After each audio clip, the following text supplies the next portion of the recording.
Welcome to the Condor DM show Out of Order.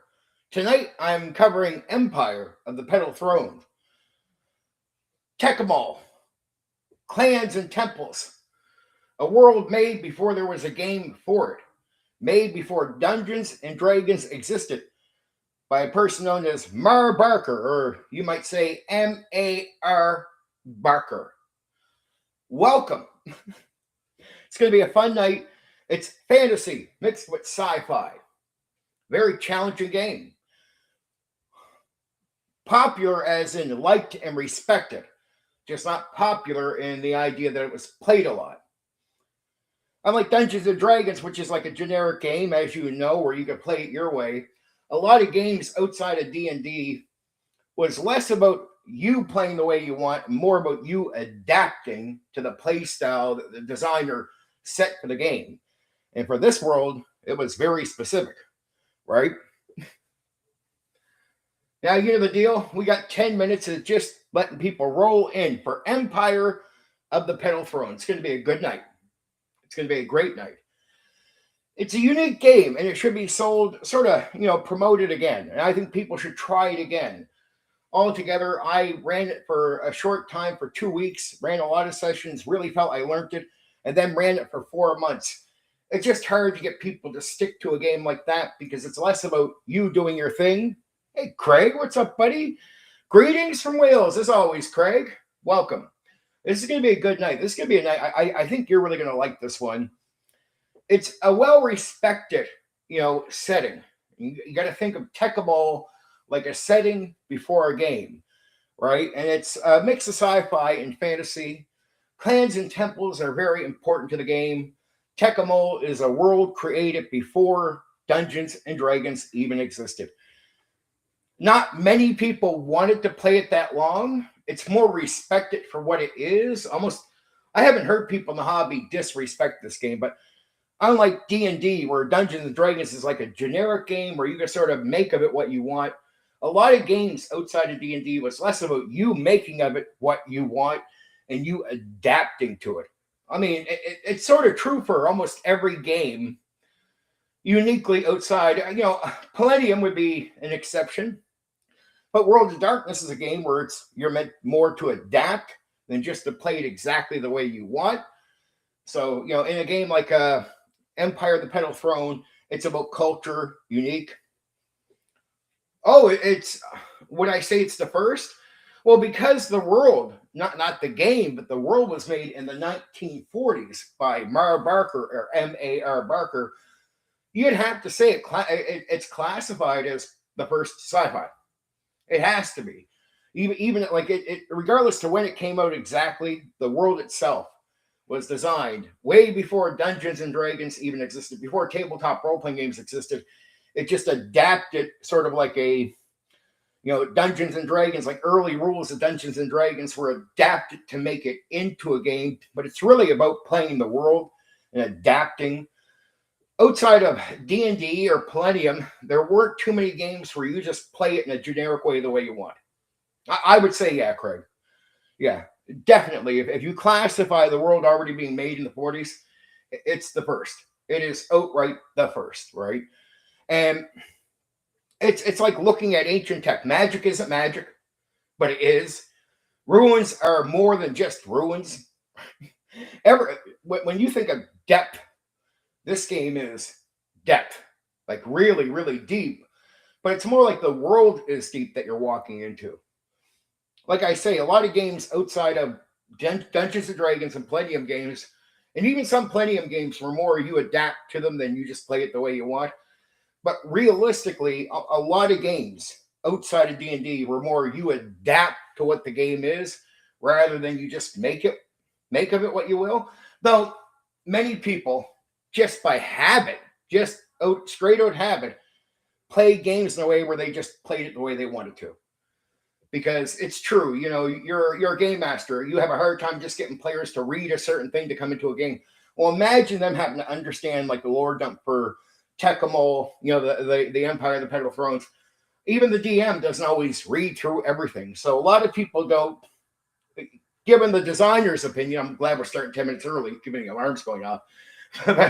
Given the designer's opinion, a lot of games you're really not playing them for what they are, what the designer intends you to do, right? A lot of games aren't successful like D&D because it is more about adapting. In a way, I look at Empire of the Petal Thrones more like it's meant to be like a short run than something you play out for a long time. Even though there is intention for you to play it for a long time, people want to go back to generic D&D and play more like what they want. So they make of it what they will. That's why more people stick to D&D than say stick to games like Empire of the Petal Throne. Though it's so unique. The ideas are so good for the game that I don't meet people that say it sucks. Like they say, like, look, I didn't stick to the game, but everybody I've ever talked to about this game that knows it or knows about Tecmo, there's a respect there by nerds because they understand where the thing was trying to get something deep, right? Metamorphosis Alpha and Starfaring were both 76. Yeah. And remember, you just got to think about this game. In a way, it's already somewhat developed because you're going to play more to the world and using early D&D rules in the 1940s. That's when Mar Barker, or M.A.R. Barker, makes this world, Tecmo, right? So, yeah, it's the first. It's classified as number one, the first. But it can be hard to understand, and it's not so simple. Everything is deep or meant to be somewhat deep in the game. And again, it's more about adapting to the world than just playing a loose game. Though many games that are like this, when I see people play them in the past, they play them the way they want. They're sometimes less adapting to what it is. And so it's just the way it is. It's like D&D. I tell people this. They get mad at 3rd edition or WotC for going down the realm of balanced combat and a lot of combat in games. But if you look in the like late 80s when it comes to Dungeons and Dragons and watch most tables, most DMs didn't make encounters that you were supposed to avoid. They actually made a lot of encounters that you're supposed to fight, or at least that's the intent.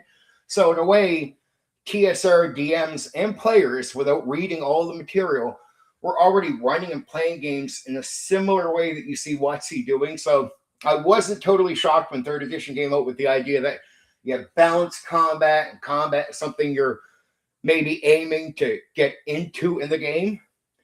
That's a lot of people play TS. We if you weren't there in the era, like the old school era, you won't know this.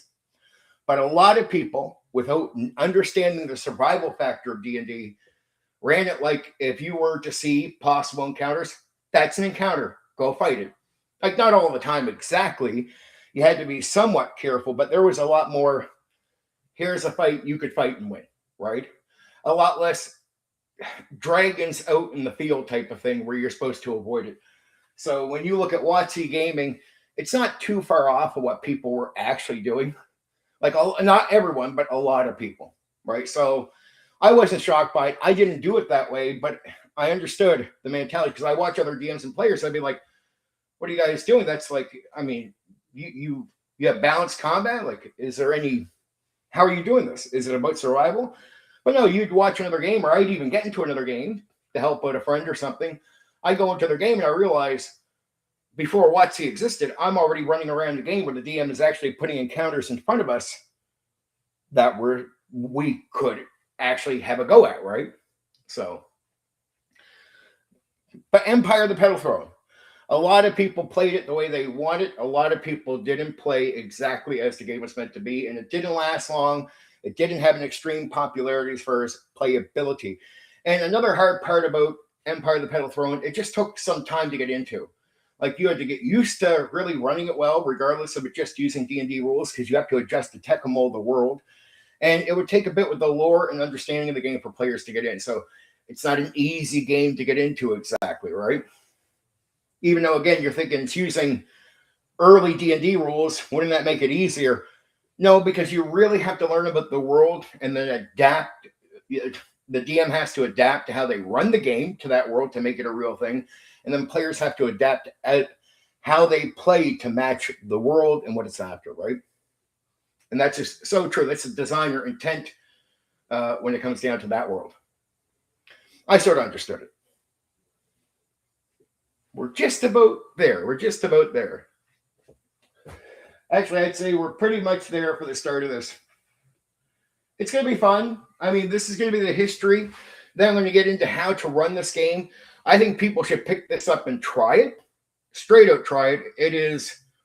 It's interesting even if you do a short run with it. But it's not just a one shot. So if you're someone who's like, I don't want to do a one shot, well, you can get more out of it. Here's what I would suggest to any new DM with this. Run a plan, sort of like maybe a week or two, if you could get like 4 sessions in of like a short, meant to be short run. Learn to DM it in the short run. Let the players that are going to play learn how to play the characters and learn about the world in the process. And then do a restart where you take the lessons, you take what you learned, you take your players that have advanced in the game, and you run it. That's what I did. 2 weeks, and then I ran it for 4 months. That's all the experience I have with doing this game, but I mean, you learn a lot from it. Okay, Empire of the Petal Throne, influence and birth. The creator and core vision, created by Mar Barker, or M.A.R. Barker, professor of linguistics. This was not a fantasy world made for a game. It was a fully built world, Tekkamol, he had been developing since the 1940s. The game is basically a window into that world, not the other way around. Primary influence, what shaped it?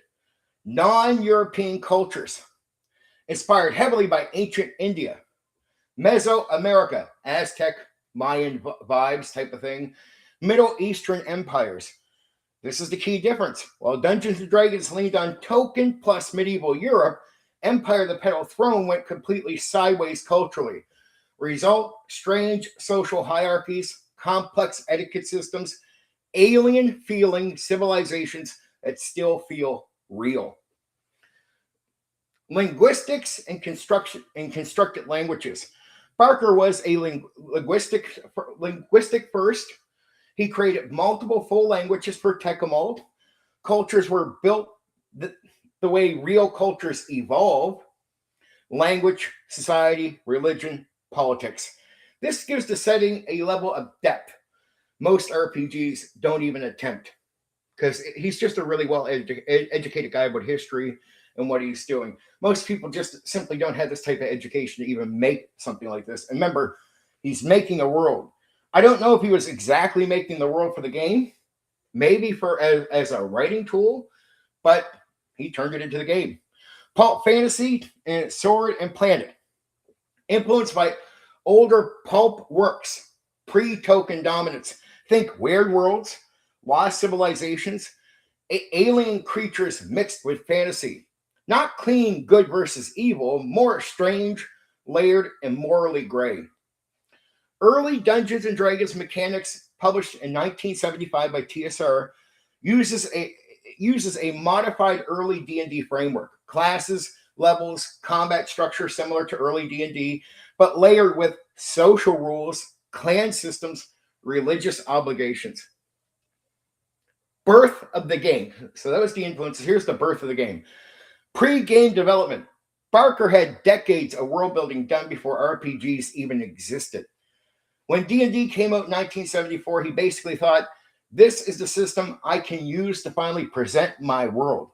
1975 release. TSR publishes Empire of the Petal Throne. It becomes one of the earliest RPGs ever released after D&D, the first major non-token fantasy RPG setting. So, yes, given that it came out in 1975, it is the first, as Craig said already, the first sci-fi tabletop role-playing game. What made it stand out immediately? Players weren't heroes saving the world. They were citizens in a rigid empire, members of clans and temples, bound by law, religion, and politics. Advancement wasn't just combat, social climbing mattered, reputation mattered, who you knew mattered. Why it didn't explode like D&D? Here's the truth. Too dense for casual players, and I mean too dense. Heavy lore. So really early lore dumping that sort of shows you that overwhelming lore dumping can really mess with the experience and you trying to get the game going. Complex names, languages, and customs. required buy-in by the players. You had to actually engage with the culture.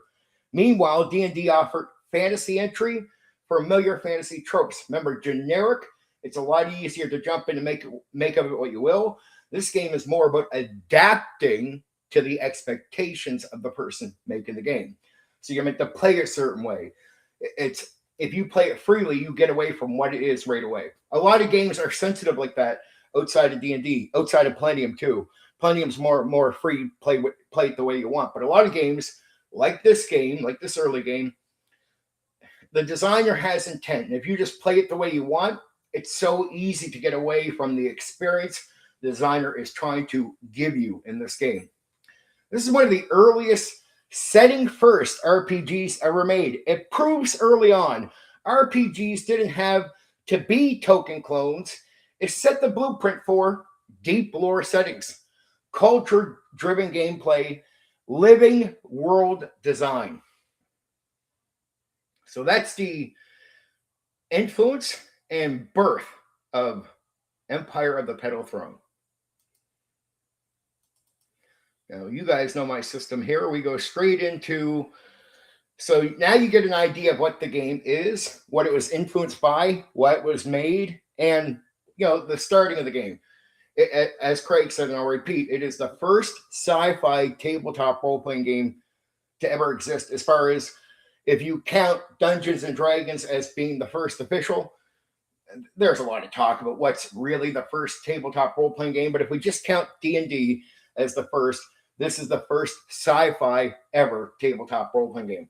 Empire of the Petal Throne, how to run it. You are running a civilization, not a dungeon. The core shift. This is not about exploring ruins first. It's about existing inside of an empire.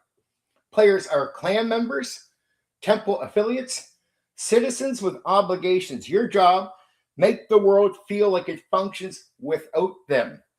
It's back to the sort of, hey, the world doesn't care about you, you're nobody special. Like D&D was already sort of leaning into that, but D&D still made you the centerpiece spotlight. But there was a lot of sort of D&D stuff that came out after this that sort of went down the same road of, you're not number one, you're not special. And really, in D&D, the world didn't care about you. It just functioned. It's true here too. Start small. Don't dump the world. The setting is massive and dense. Do not try to explain Tekabal up front. Start with one city district. This is me giving you advice here. I did 2 weeks and then 4 months. And I already knew not to overkill on lore dumping. Hold on, I apologize.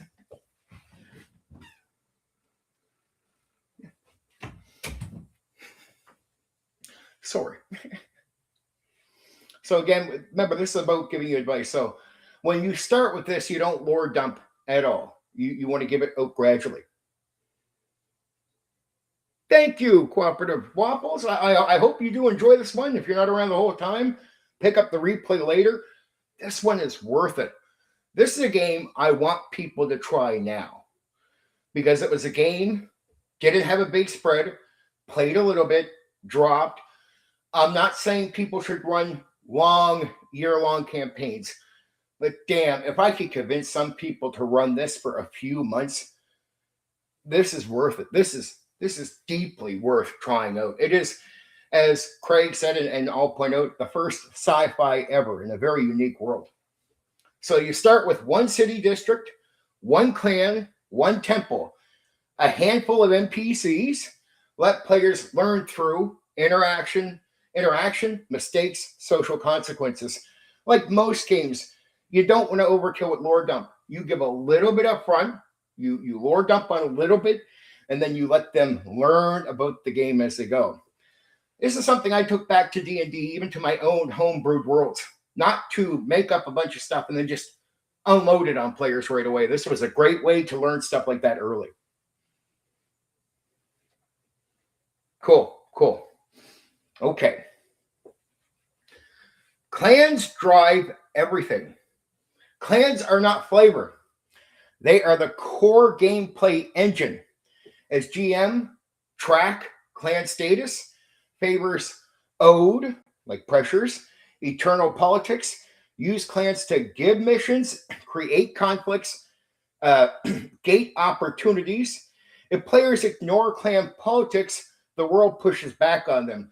So, like gate opportunities, it means in a way you're pushing back against the players just wanting to do what they want to do. Like, so it's not sandbox in that way.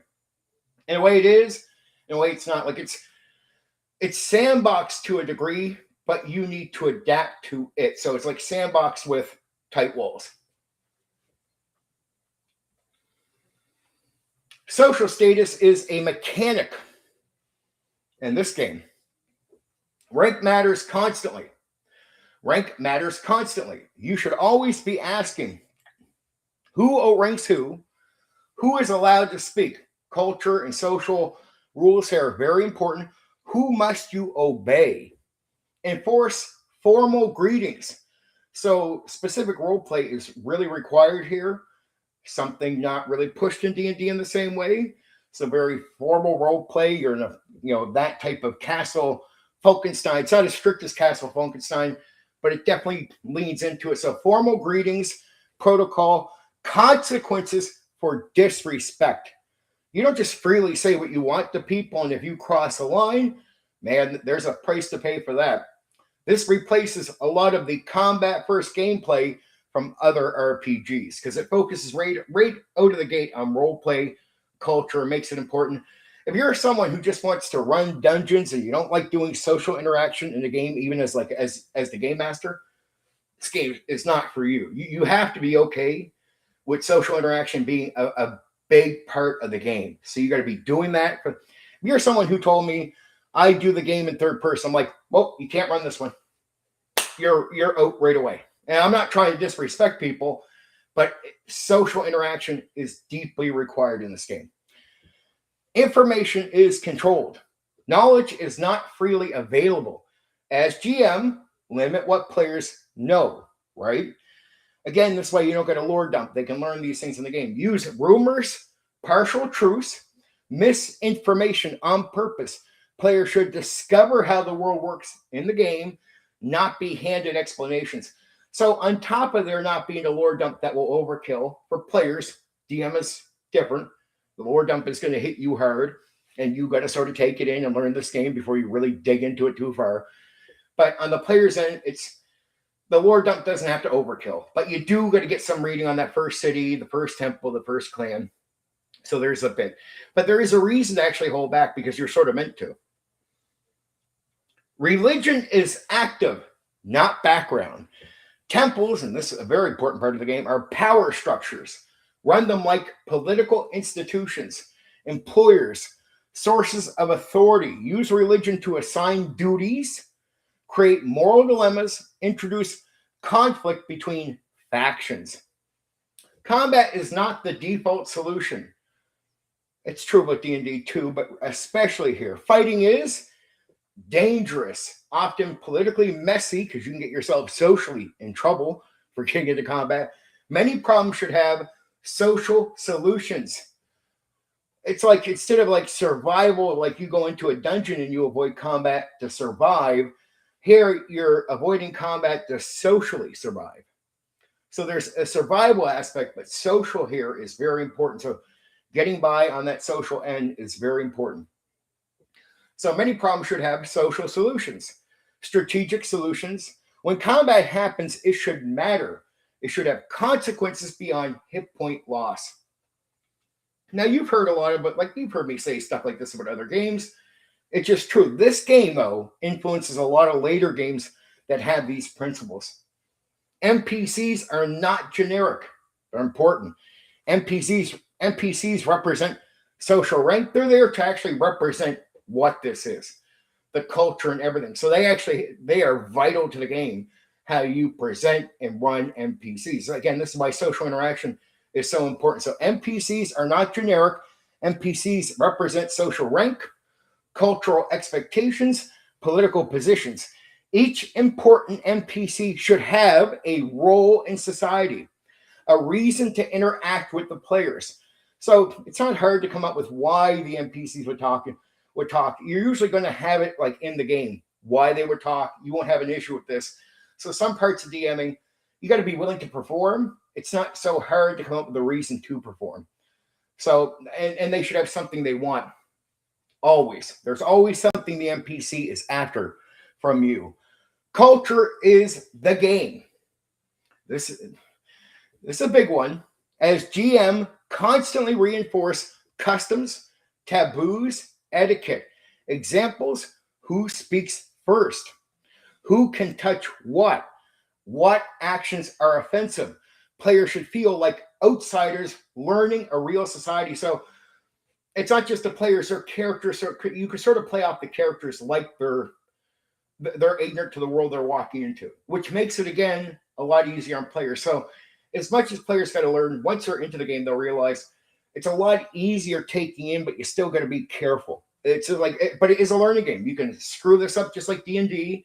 You can mess up the whole social thing. So you learn just like D&D, like you would in a dungeon. And then when you restart the game with new characters, hopefully the harsh learning aspect of the social part of this game is something you've learned and you start avoiding. So it's like monsters in a dungeon will adjust how you play the dungeon when you encounter them. Because if you're careless, there are certain monsters that can screw you. So you'll stop being careless next time you play a character. In this game, socializing is so important that when you mess up, you'll pay a price. So the next time, you're going to be more careful about how you socialize in the game. And it's based on player skill too. You learn how to speak in the game. The person that is going to take the most heat in this game before they get into it deep is the dungeon master. Or in this game, be the game master.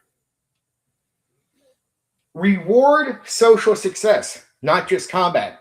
Advancement should come from gaining favor, like with the deals you make, friends you make, rising in rank, building relationships.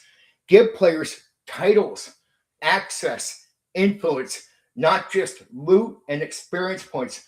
So your social benefits should really, really aid your character in the rest of the game if you play well. So it's part of falling on your face maybe that first run, but then learning what you need to do socially, because socially, what you do is very important in the game. Use mystery, not full explanation. The world should feel ancient, layered, not fully understood. Let players see strange things, hear conflicting explanations, like, give misinformation on top of truth and let them figure out which is the real deal. You don't need to explain everything clearly. Pacing. Slow burn, not constant action.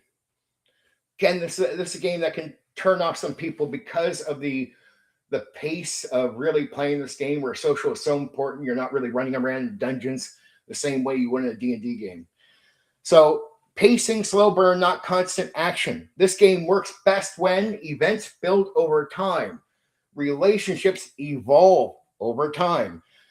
Sessions should include social scenes, decision-making, occasional bursts of action. So it doesn't mean you can't get in a fight with a group of thieves in the city, but in towns and city, a lot can play out there, right? So this is a game where the town almost, or the place you're in, can sort of be like a strange social dungeon.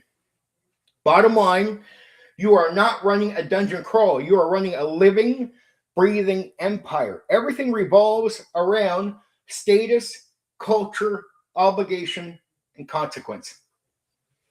So that's that. Everything I just said about running the game is absolutely true. It's like 100% true. It's only D&D rules, so understanding game rules is not really hard. What I just told you is the best advice, because it's trying to understand how everything works there. The DM, yes, you'll take the lore dump is going to be on your head. You have to learn this. There's no getting around it. And then you got to, like I did, here's what I did.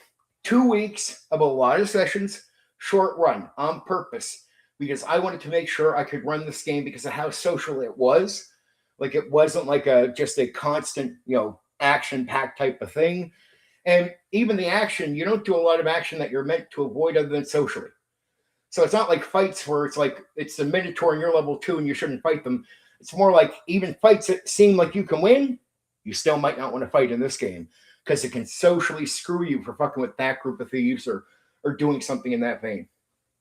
And the game could really inspire me to want to purposely taunt you at fights where you could win, but you lose at the same time. You lose socially. All right, now we're going into Empire of the Petal Throne character creation. Okay, a lot of the stuff you've heard me say with other games, because this game inspires a lot of those games. Like this one, you're not building a hero. You're creating a person inside an empire. You start as a low-status individual with connections, not power. Your identity is defined by where you belong, not what you can kill. This game, in the early 70s, a lot of people don't know there was a lot of theater kids already coming into the game in the 70s. This is why Frank Metzner and Mulvey didn't write for war gamers. If you notice, when they started advancing, like through Beckme, the way they write is for people that aren't war gamers. Well, in a lot of cases, they're writing for people outside of wargaming, and a lot of people actually early on were actually theater nerds that were already into this. And a game like this should have linked more into them. I just don't think it was well sold or well known to them. Ironically, you'd find more just typical D&D players hearing about this game. So you're not building a hero. You're creating a person inside an empire, like I said. So again, it's where you belong, not what you can kill. Clan comes first. This is the most important choice. Your clan determines social status. As I already went over how important that is. Starting resources, allies, and enemies. What doors open or stay shut? It's important what you pick here. Two characters with identical stats play completely differently if their clans differ. So clans and temples are very important in this game. Just understand, especially for character. Social rank matters immediately. You don't start equal. Your starting position affects who you can speak to, who gives you orders, what risks you can take. Low rank, more freedom, less power, less connections, less options for what you can do. High rank, more power, but in a strange way, it can also come with even more restrictions, right? Because now you got to follow rules. So in a way, there's less access in a way through being low status. But once you get high status, ironically, because the game has tight walls, it can feel a bit like a sandbox because it wants you to go around the world sort of dealing with it. But this is where I say you adapt to the game. You don't play it the way you want. It's meant for you to adapt more than just play it loosely like a generic Dungeons and Dragons game. And the only way you know this stuff is if you actually went through it. Again, I did 2 weeks, and then after learning it for 2 weeks, I ran a 4-month game, and I just couldn't get players to want to stay to it. They wanted to go back to D&D. That's the honest truth. They actually enjoyed what we learned from this, but they wanted to go back to D&D. Profession. And it wasn't that I ran it bad. They had no issue with it. It's just they felt tight.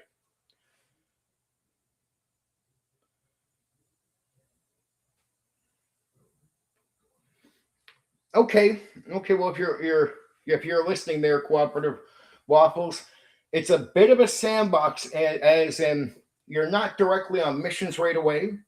You're coming into a culture, and you have to understand the rules to the culture to play within that. In a way, the towns or the cities or whatever become sort of like a social dungeon, right? You're not already on an adventure. You're not like railroaded, but in a way you're sort of, it's like a semi-railroad inside the culture, right? So there's restrictions and lack of access no matter what status you have. And that's on purpose.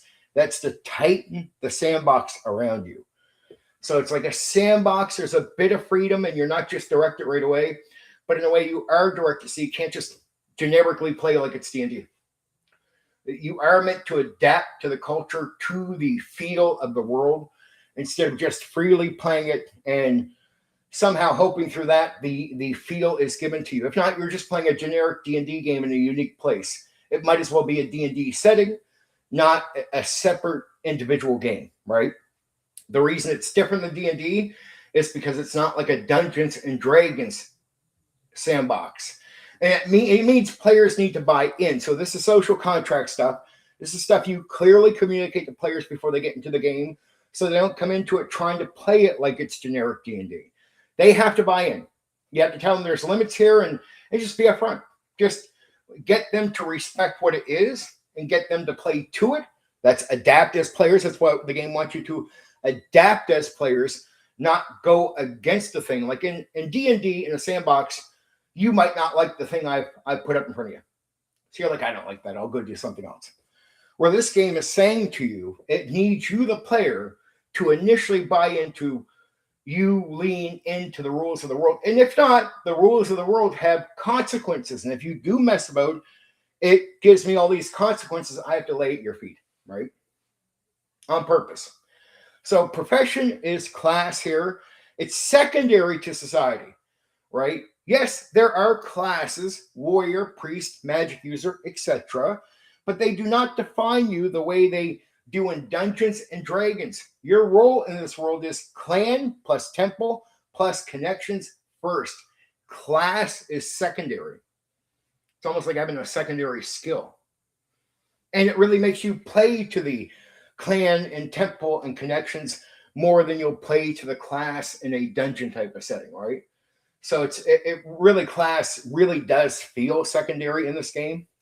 So it lives up to that ideal. The designer intends that, and if you play and run it right, you'll actually feel like it's a secondary part of your character. Temples are a big commitment. Choosing a temple isn't just religion flavor.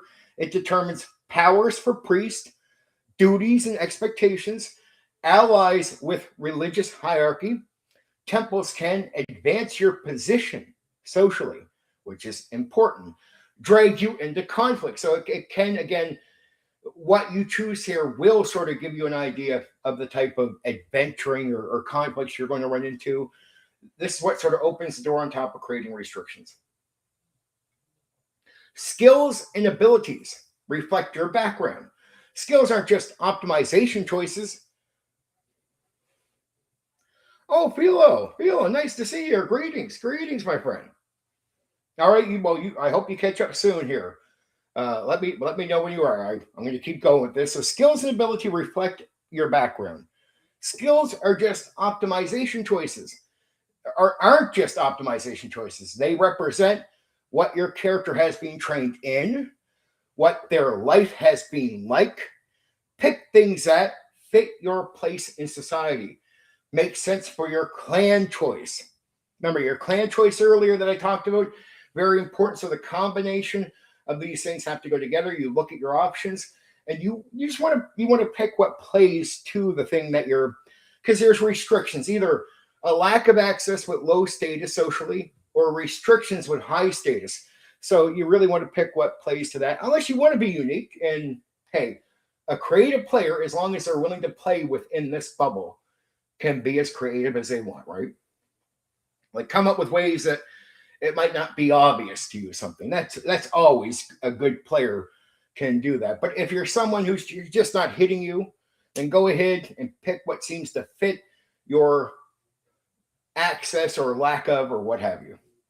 Equipment reflects status, not shopping list. You don't just buy gear. What you have depends on your clan's wealth, your social position.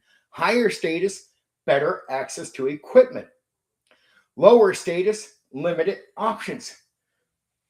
Obvious, but at least it plays to the obvious, right? It doesn't just mean you have a lower status and you have the same gear. No, if you have a lower status, you don't have access to the same stuff. Alignment isn't the focus. This isn't about good versus evil, a very gray game. Characters operate within cultural norms, religious expectations, social obligations. What matters is loyalty, duty, reputation. It's a very social game first. When I got online, I started for the first time hearing about guys that do third person. And I seen a bit of, like, some guys do third person, but it's not like a permanent thing. Like they'll do like the merchant sells you shit. They won't really do interaction. You buy stuff and that's going to be it, right? And this game, if you're uncomfortable as a game master or even as a player, to be honest, with social interaction, talking, as characters or NPCs, the game breaks down. The game cannot function with you. It can't do third person bypass because it's a social. The socializing part of it is like you being in the dungeon. It's social tripping. It's social is your combat. You're in combat, but like social combat more than you are physical combat. So advancement in social as much as mechanical. Growth is not just levels and combat ability. You advance by gaining favor, building alliances, rising in rank. A well-connected character can outpace a stronger fighter. That should be obvious so far in this, what I've explained. So you are expected to engage the setting, adapt to it.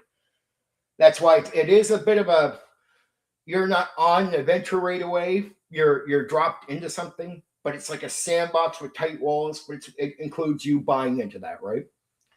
So that's important.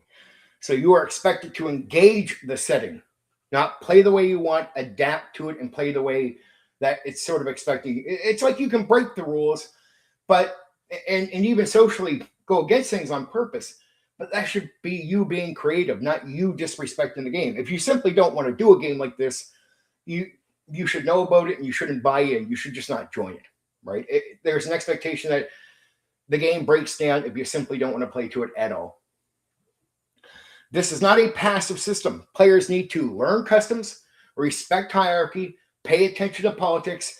Ignoring the setting hurts your character directly because of the consequences. Party composition isn't just combat roles. A balanced party here means social coverage. You want different clans, different temple ties, different ranks. This gives the group access to more of the world, right? So each clan and temple is giving you a mix of restrictions and lower access, but it gives you some access to things.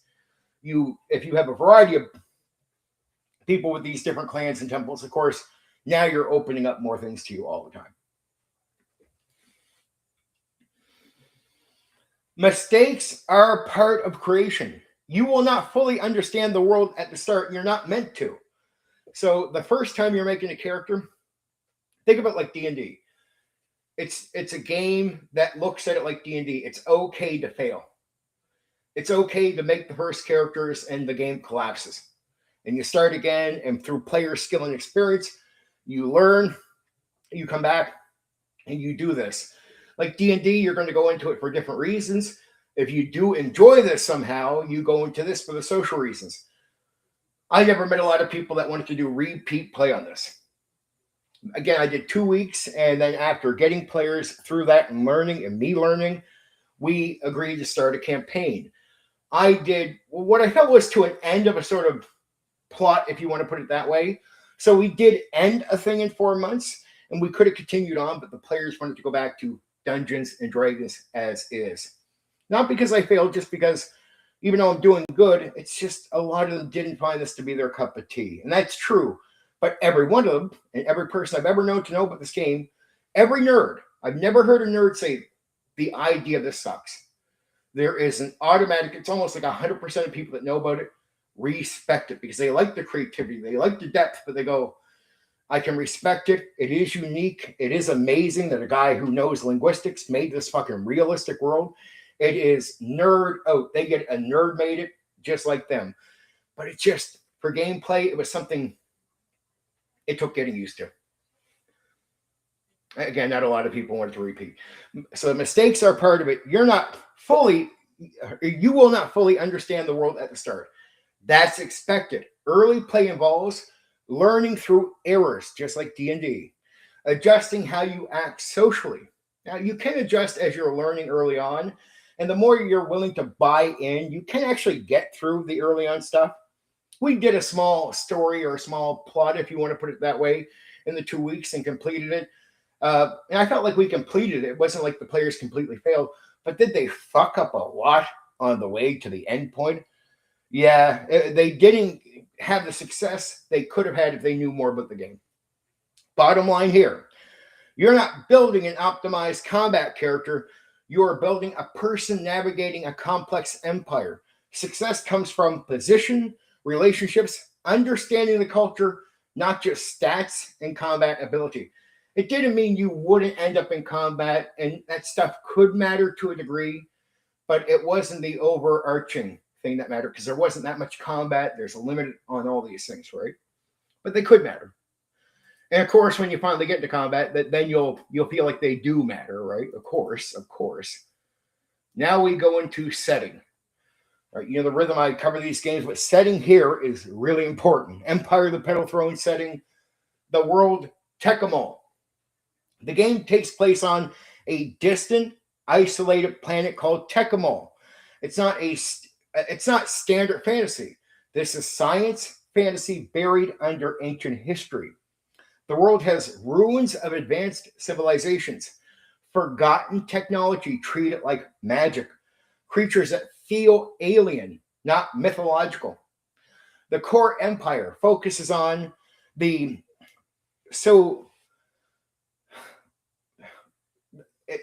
the way I would call it. The Solani Empire. I hate saying that word. I'm not good at saying that one. Even my players had a hard time with that one. And it's meant by a linguistic guy. He made very unique words that you'd have to practice for a bit to get used to them. I haven't used them in a long time, and I wasn't that good at certain words even back in the day, right? This is highly structured ancient civilization. Think bureaucracy, tradition, ritual, and control. Everything revolves around status, protocol, social order. Society is rigid and hierarchical, and based on hierarchy, right? People are not equal. The structure includes empire at the top, nobility and high-ranking officials, clans and extended families.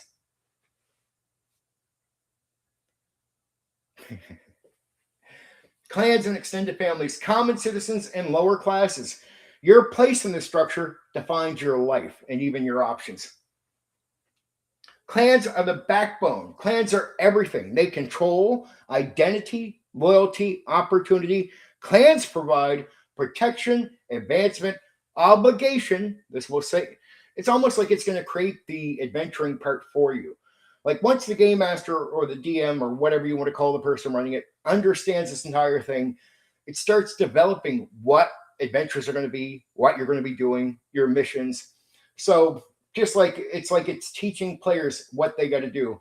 So in a way, it's being rigid. Even as a game master, you find yourself within lines, and there's a limit on what you could really have the players out there doing because it's going to design that in a way for you. So you represent your clan at all times. That means you don't act alone in a way. You're always in representation. Religion is power. The world is dominated by competing temples and gods. Gods are real within the setting's logic, actively influencing the world. Temples function as political factions, employers, power blocks. Religions drive conflict, alliances, and daily life. Culture is complex and unforgiving. That's the consequence part. It's going to be hard and challenging, just like, say, the dungeon stuff, which I've already went over this, but it's really drilled on when we're focusing on the setting part. This is one of the most detailed RPG cultures ever created. It's created by a very advanced person.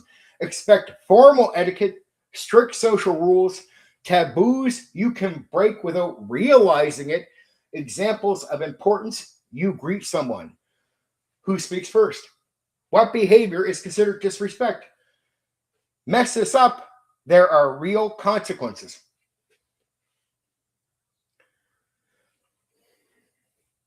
Technology feels like magic.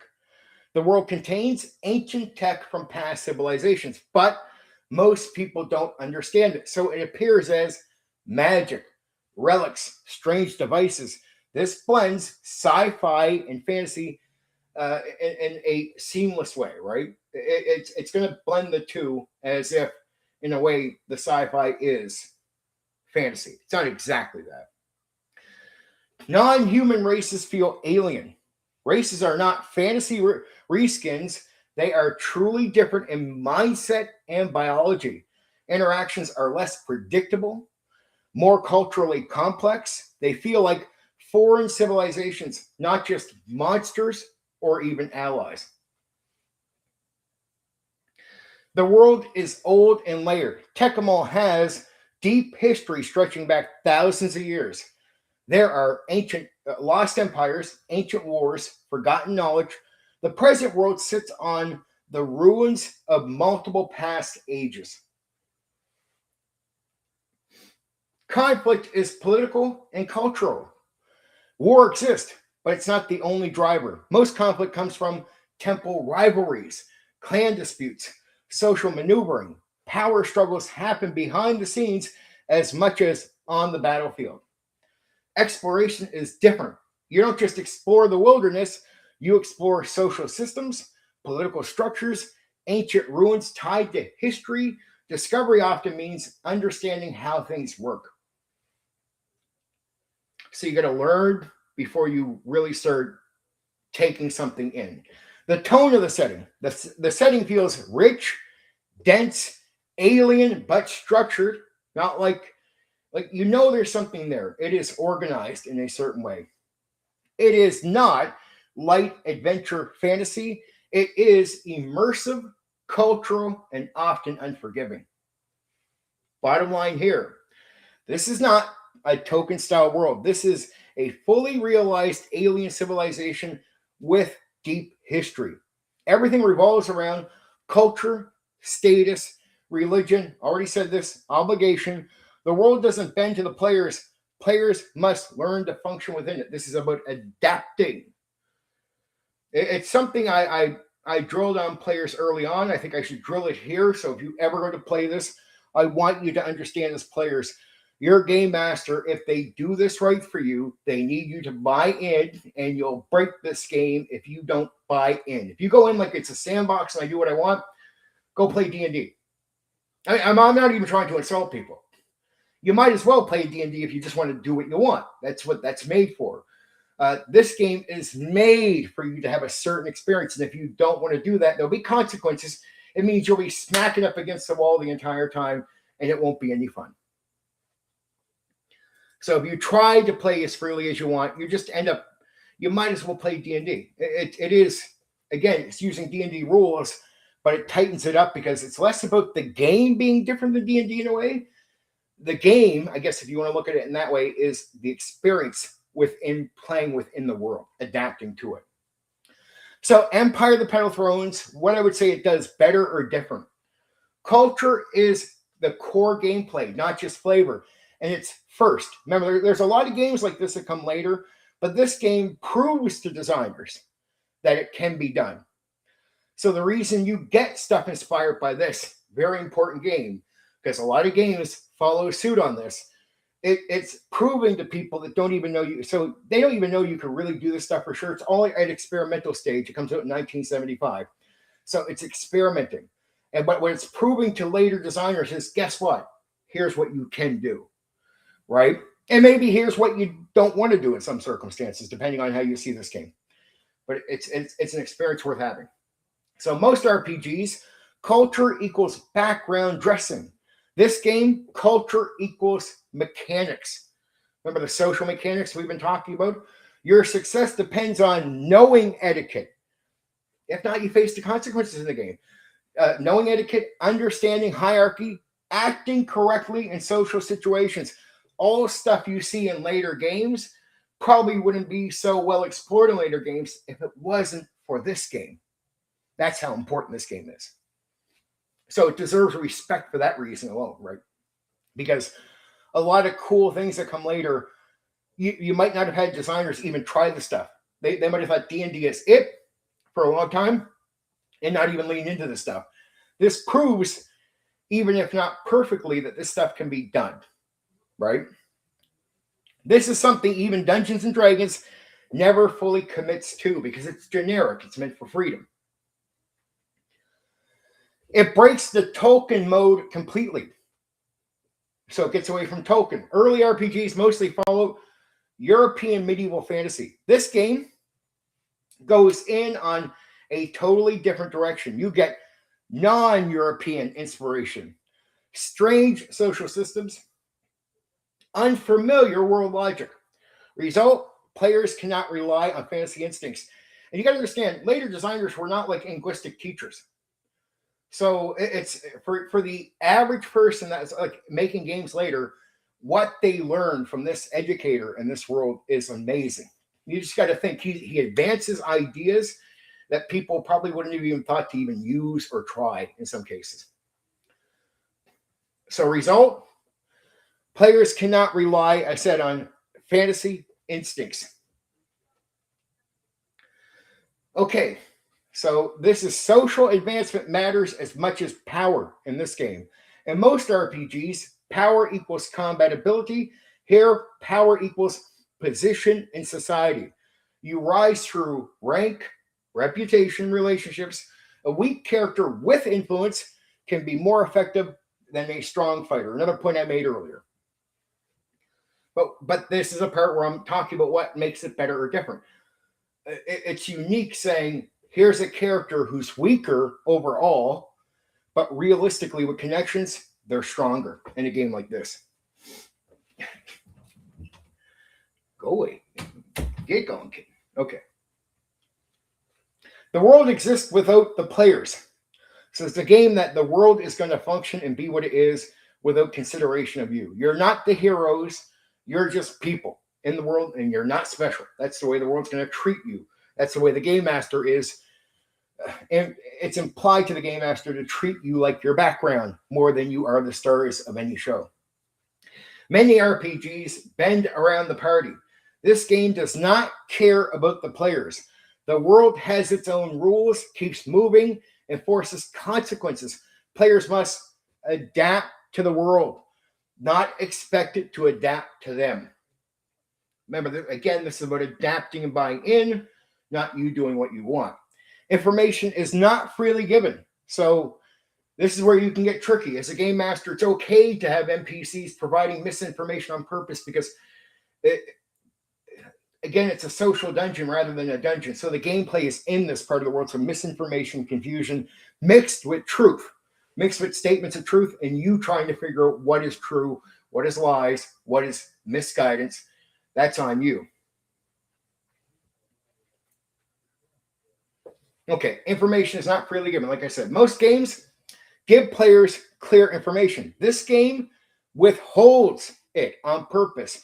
You deal with rumors, incomplete knowledge, cultural misunderstandings. This creates real discovery and real uncertainty. Like it's every time you're encountering someone, you're like, okay, we got to watch what we say to this guy. Like we don't like, especially if you want a connection. What if you say the wrong thing and he's nope, you're cut off, you're gone. And that can really happen in this game. And once you start understanding it can happen, this is about player learning and player skill. So you'll understand you can't just freely speak. You got to be careful with how you speak to certain people. Religion is power system. Almost without games like this, the Castle of Falkenstein probably wouldn't even exist. So a lot of, ironically, as tight as that game can be, a lot of things you hear about that I talked about in that game, you can see comes from inspired by this. Religion is a power system, not just belief. In many RPGs, religion equals spell list plus flavor. Here, religion equals politics, power, and obligation, directing what you can do. Temples compete, control resources, influence society. So here, religion is politics. So the influence of religion is major. Like it's a major thing. Being tied to a temple changes how you play the game. Non-human elements feel truly alien. Most RPG, different race, same mindset. This game makes non-humans feel fundamentally different. This applies to creatures, cultures, even some human societies. You don't just fight or ally with them, you have to understand them. And again, we go back to it's one of the first, if not the first, it is the first setting first RPGs. Many games build a system, then add a setting. This game, because the setting starts getting built in the 40s, built the setting first. The system exists to support the world. This leads to consistency, depth, eternal logic. Consequences are social, not just physical. In most RPGs, mistakes equal HP loss. Here, mistakes equal social damage. Remember, I told you social combat? You can offend the wrong person, break protocol, damage your reputation, which is really important. And that can hurt you more than combat can hurt your character. Like if you're socially damaged so much, it can get to the point where you're pretty much ending the campaign. Like that's how damaging social being degraded socially. You know what that can affect, how it can affect your character. It can put you off of all access, put you in jail forever. Really stop the game in reality. It demands player engagement. Many RPGs allow passive play, right? In D&D, this game requires attention. Players need to think, learn, adapt. If you don't, the game punishes that passive play. So if you're just someone who half-asses it, but I hate to say it, this game is going to overrun you, right? So if you don't evolve, if you don't learn, if you just, hey, I want to sit down and just play a game tonight, and you sort of come in half-assed and you do it the next time, this game will tear you to pieces. It just will. Exploration is about understanding systems. Exploration isn't just physical locations. It includes social structures, political systems, cultural rules. Figuring out how things work is as important as where things are. Tone, serious, dense, and immersive. That's the intention anyway. This is not casual fantasy adventure. It is deep, layered, and sometimes unforgiving. It rewards investment, patience, and curiosity. So it just rewards people that are going to be into what this is and then want to explore this for what it is, right? Instead of trying just to play a freehand game, they actually, players that want to know what this is and really want to explore what this is. It's going to reward that because it wants you to want that. The game is designed for you to play it that way. So it's going to reward if you play it that way, obviously. Bottom line here, what it does better turns culture, society, and status into actual gameplay. What it does different forces players to live inside of a world, not just adventure through it. It proves early on, 1975, RPGs can be about more than combat and loot. They can simulate being part of a civilization. Simulation is still important, obvious. That's an early part of tabletop role-playing games. There's still simulation here, but it's what it simulates that's important.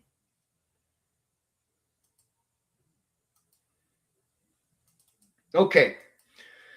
So it is what it is. I told you everything so far. We're going to get into criticisms and defenses because it does have a bit of a cult following, but even the people I know that like the game have played it in a limited amount of time. Like they haven't committed. This is not like, it's like I talked to villains and vigilantes.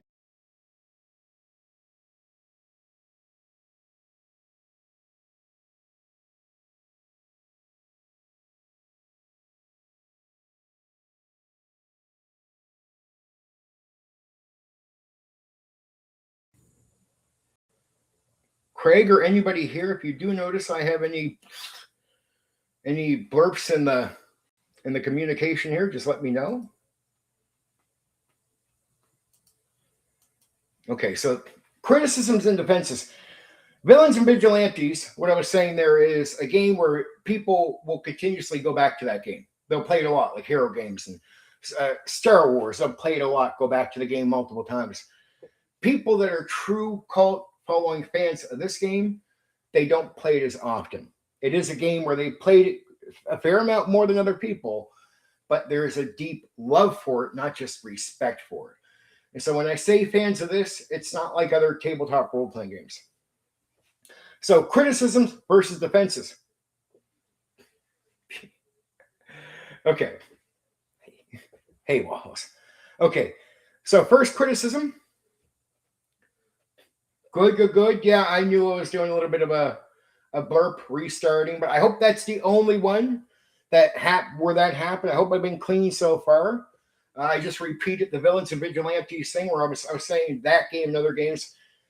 Fans of this are not fans that like of other games like Star Wars and that. Like you don't go back to this as much as other games, even for the people that would say they love it, not just respect it. But they do defend the game for what it is. So this is the criticism versus defenses.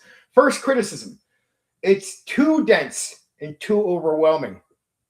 The setting is massive, loaded with lore, names, and systems. New players feel lost quickly. The defense from fans, that depth is the point. It creates one of the most immersive worlds in RPGs. You're not meant to learn it all at once. That sort of controlled lore dump is already in this, even before that's a thing. So it introduces it well to players. The game works best when discovered over time. So it's like the fans would say, even though it is massive, relax. It's not meant to be a heavy lore dump on players, though it is heavy lore dumping on the game master. There is no getting around that part. Criticism number 2, it's hard to get into. Some truth here. Unlike Dungeons and Dragons, you can't rely on familiar fantasy tropes. Players don't know how to act, what to expect. There's some truth in even how you play D&D. You're not sure how to deal with the dungeon, the monster. But socially, this is what happens here. Anyway, the defense, that unfamiliar feel creates a genuine discovery. You are forced to engage with the world. It avoids generic, predictable gameplay. Number 3, too focused on social structure. Heavy emphasis on rank, etiquette, politics.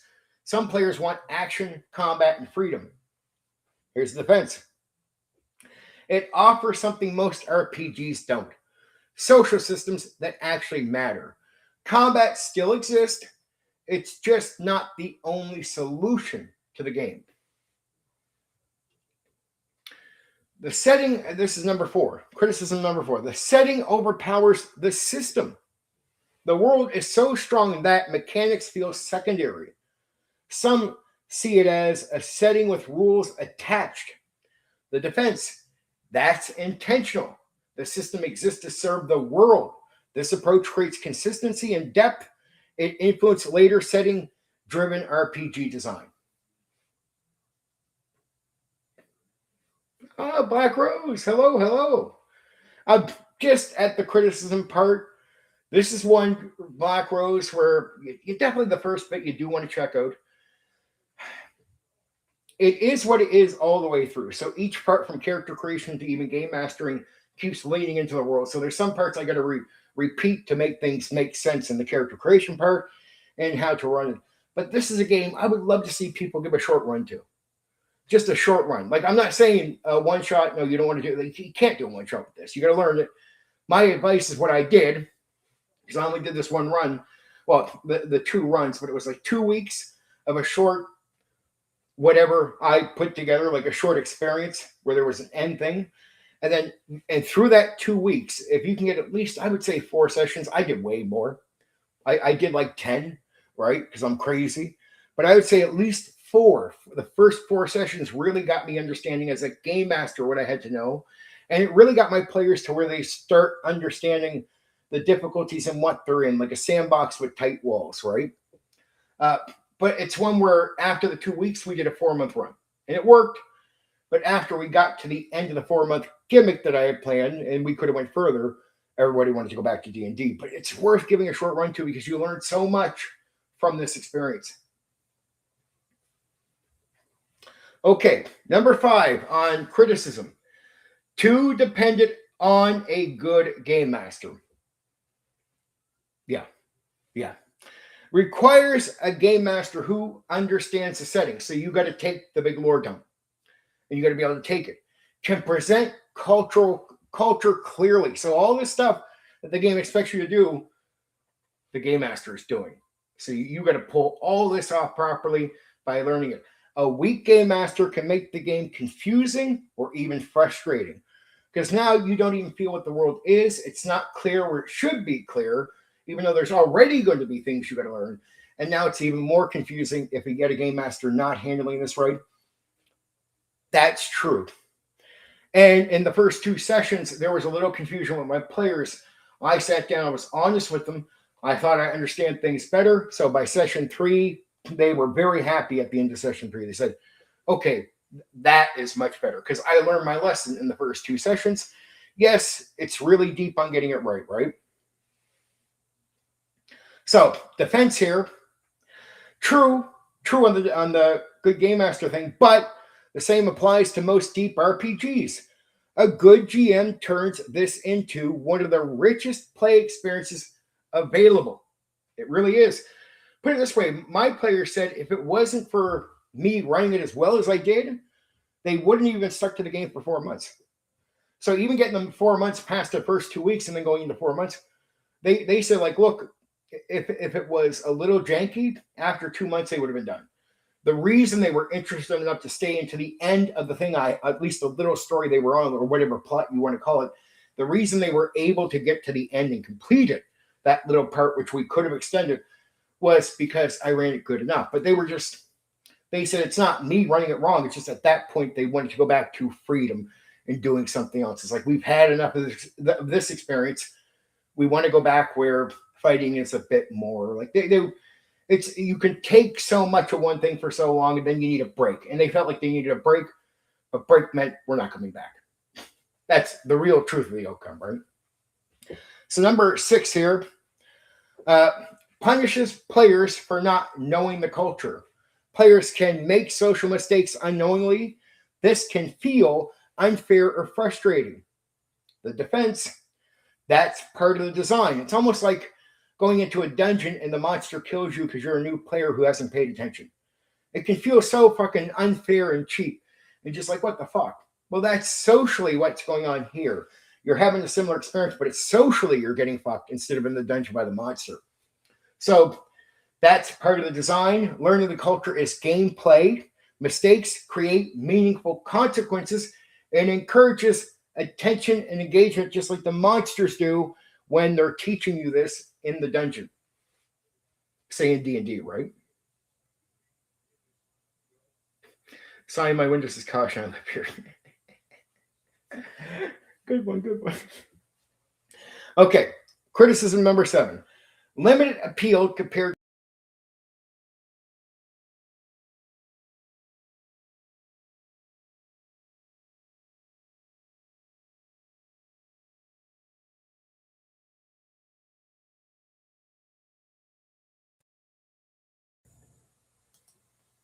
Am I back? Tell me when I'm back here. I know where it sort of blew up. Am I back? Am I good? I hope the connection for most of the night has been good. It's just I've had these 2 little bumps. And I'm like, little bumps. And I hope I'm here again. Hopefully only gone for a few seconds. I know I'm at number 7. I'll restart the criticism of number 7. I seen the bump happen. Thank you, Monkey. Appreciate the heads up. Okay. So I only hope that happened twice so far because I think the connection has showed pretty good most of the night here. So I think that shouldn't hurt too much. That's good. Okay. Number 7, criticism. Limited appeal compared to simpler games. True. Not beginner friendly. True. Doesn't have quick pickup appeal. True. Struggles to compete with easier systems. True. But the defense, it's not trying to be for everyone, is what fans would say of this. So right away, they don't see that criticism as legit. It's not trying to be. Just like many side games that weren't D&D, this was made for, it was unforgiving about what it was and meant to appeal to a niche. A niche of a niche, if you think of this hobby already as a niche, right? So it's not trying to be for everyone. It targets players who want depth. For the right group, it offers something most games don't. Now, that's later on, a lot of games introduce this stuff and are trying to offer this stuff. But this is 1975. So before all this stuff is going on, this is the game that inspires a lot of games later that do similar things. So it offers something at the time D&D was not offering, or any version of it in the same exact way. Okay, number 8, criticism. Weird alien setting turns people off. I don't exactly know how that's a criticism, but guess what? It did exist, and people did say that. They wanted something more token-like. People very simple sometimes. The world feels strange, hard to relate to, lacks familiar fantasy anchors. And if you don't believe there's these simple type of criticisms, check around the internet. It will blow your mind where you can find people complaining about things where you're like, wow, there really are people out there that complain about the stuff that you think that this is not like a legit criticism. No, there's people out there that put the criticism out there. Defense, though, that uniqueness is its strength. It stands out immediately. It delivers a truly different experience. Okay, I went over the slow pace earlier because it tells you about it. This was a complaint. So number 9, slow pace compared to action RPGs compared to Dungeons and Dragons. Focuses on social interaction, politics, gradual progression, can feel slow or low action. Defense, it's a different pacing style. Slow burn instead of constant action. Where you're not in fighting, the slow burn and social interaction is actually okay. See, in combat, I would agree. Flow and pace and speed can be very important to combat, right? But most players I've known over the years, even in D&D, will consider a slower pace and talking. It's okay. You don't got to rush through a conversation. In this game, though, it's a little overkill. But defenses, it's a different pacing style. Slow burn instead of constant action builds long-term payoff, strong character investment. Now, number 10. And this is for my first 2 sessions. Because I was an experienced guy by the time I hit this game and tried it. So I would say if you weren't an experienced person, this criticism I sort of get. Hard to run compared to other RPGs. Right? Even though it came out in 1975, even the later RPGs are all made a little bit easier. This one is extremely hard to run because you get that lore dump and you got to get everything right. GM workload is high. Tracking factions, managing cultures, maintaining consistency. Defense, the structure helps once understood. Clans, temples, and hierarchy gives clear tools. Now, that's true. Like you might learn, but once they pick the clans, you start realizing you don't got to make an adventure. The options. That stuff gives you the clans, the temples, and how the hierarchy works. Starts telling you what the characters can do. So it's a little easier guiding the game once you take in the lore dump. Over time, the world starts to run itself. This is so true, right? It's gonna give you the missions, what they can do. They can go do this. Well, you don't got to make that up. You got to make up the details. But I mean, for the most part, they're telling you what the missions are, what the jobs are, what the action is, if there is any action. So, bottom line of this part, criticism mostly comes down to complexity, accessibility, demands on players and GM. Defenses all point to depth, immersion, a completely different style of play. This game is not easy, not casual, but for the right group, it delivers something few RPGs even attempt to deliver.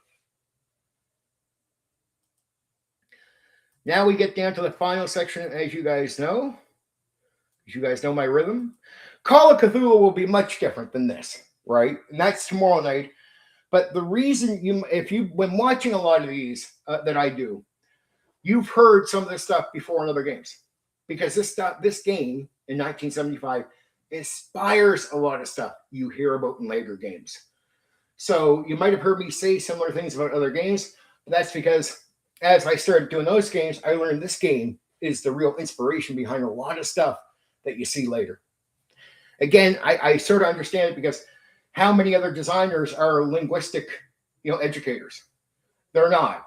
So this he's sort of educating game designers later with stuff they might not be able to, they can't come up with on their own, but they can learn from what he's done here. And they did. So he brought in new stuff, never thought of before.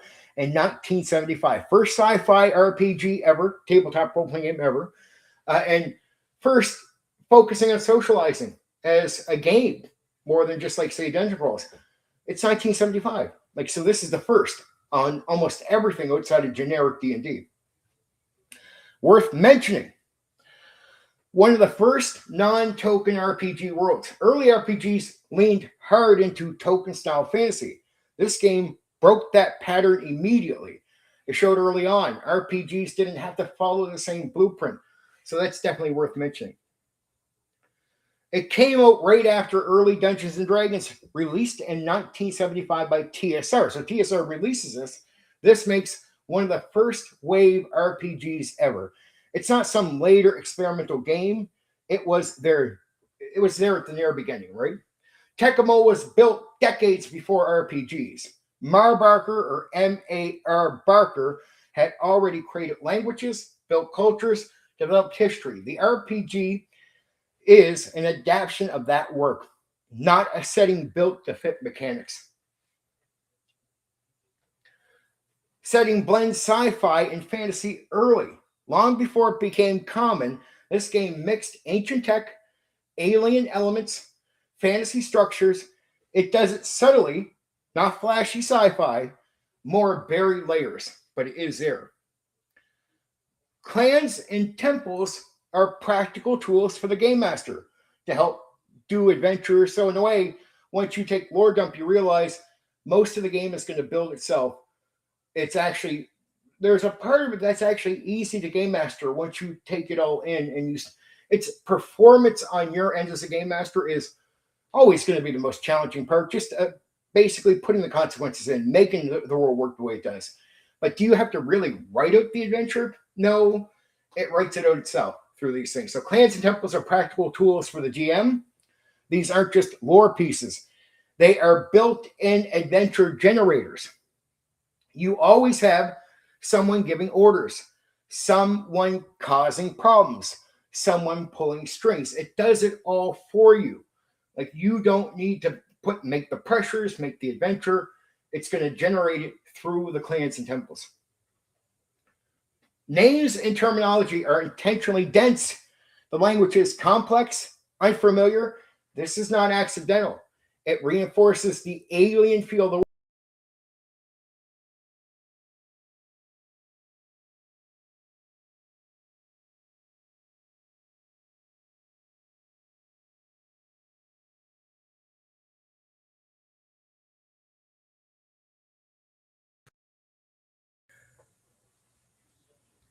Let us hope that is the last glitch of the night. Because, guys, after I'm done this part, this is the last part. I'm going to start back over the names and terminology. I know I just did another glitch. Sorry for the 3 glitches. Hopefully it's the last glitch. I hope it is for the night. Yep. 3 glitches. I think it's because, I don't know, could be a storm, but Restream can have nights like this where if I don't have the right things going through my internet, like it can just, and internet squeezing me through like through a straw right now. Now, at least I'm not glitching. I'm just hitting these marks. So hopefully that's it. And I haven't missed anything, so I'm not like missing out on getting stuff. I stopped here. So we'll go back to names and terminology are intentionally dense. The language is complex, unfamiliar. It's not accidental. It reinforces the alien feel of the world. It's part of why some people leave quickly, right? So some people leave because it's too alien. But it really does. It at least achieves what it's meant to do. Like, if you want to get a world that feels unique for real, this world is built. It's built as a real world, not for even a game initially in the 40s. He built it. He's a linguistics teacher. He's a linguistics expert. And what he does is he actually builds an alien world like you would build like how real history has been built up, right?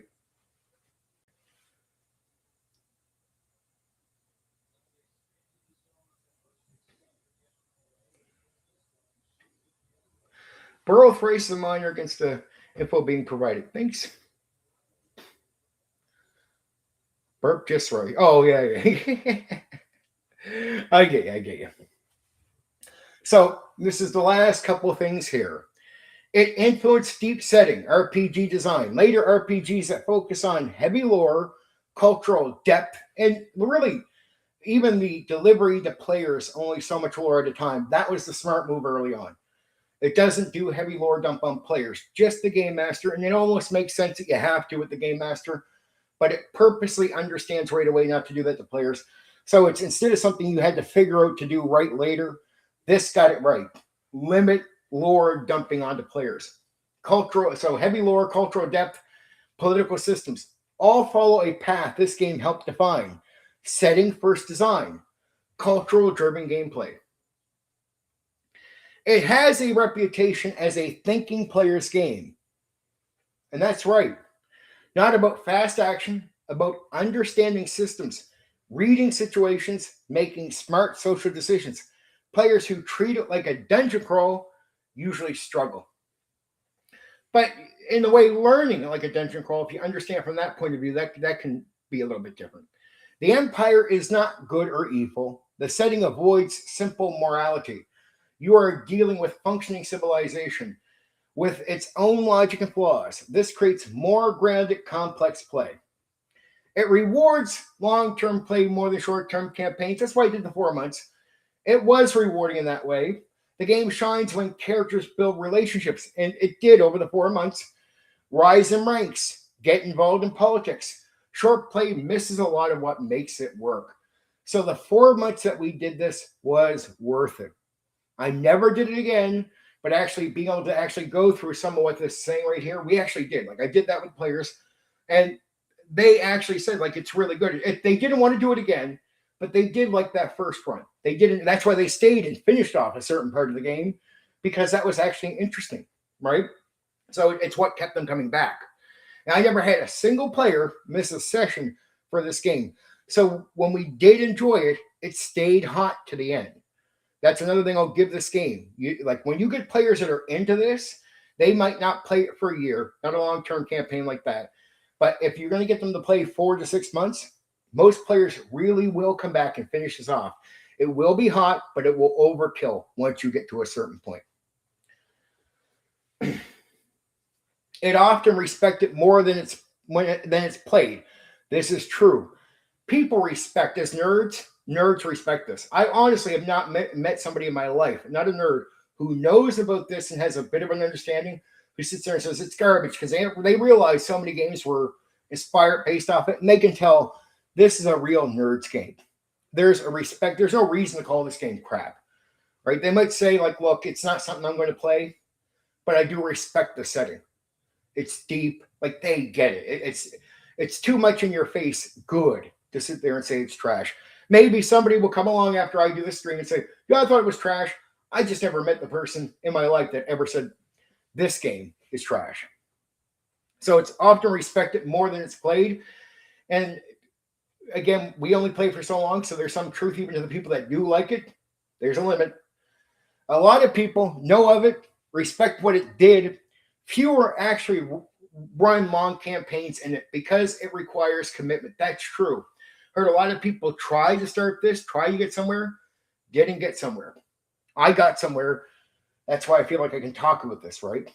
It feels closer to a living world than a game. This is big. It doesn't feel like a system with a setting. It feels like a world you're stepping into, and the rules exist to support the world. Bottom line, this game matters because it proved RPGs could go deeper than adventure plus combat. It stands out for culture, depth, commitment to its world. Even today, very few games go as far as it does in those areas. So in a way, it's not like they evolved, but in a way they did, because you don't want to overkill. Okay, that's Empire of the Petal Throne. I hope you enjoyed. That's the game is covered. My system of covering it is complete, done. There's no reason to do an extension on this. There's not a lot of material to bother with after this. It's a game that just didn't have much of a run. So this is the one time I'm going, but all the advice is good. The way you view character creation, the way you go in and game master it, all the advice I gave was fucking top notch. So if you take the advice, and what I told you the game is, it is. You're welcome, Monkey. I really hope you did enjoy it. No, not that I know of. Oh, Philo, here's how it works. It is magic. You would count most of it as magic, but it's considered like ancient alien technology. So it sort of works like magic, but it's weird. It's a mix of sci-fi tech and magic, but a lot of it feels like magic, and you would classify it. That's why even the game sort of understands you're going to see it as magic, because in a way, it is magic to humans. It is magic to us, right? Clark Duck. You got it. It's smart. It's just smart. Like it is magic, but it uses magic to emphasize the setting. So it wants you to have magic like you would in a fantasy game. But what it does is it uses things like magic to adapt it to what the setting is, ancient alien technology, right? That's a sci-fi part. So it wants to sort of marry the two. So you're not exactly using magic. So in a way, it's alien, not pure fantasy magic in that way. But there is fantasy, and the hint is, here's the magic, right? It was really good.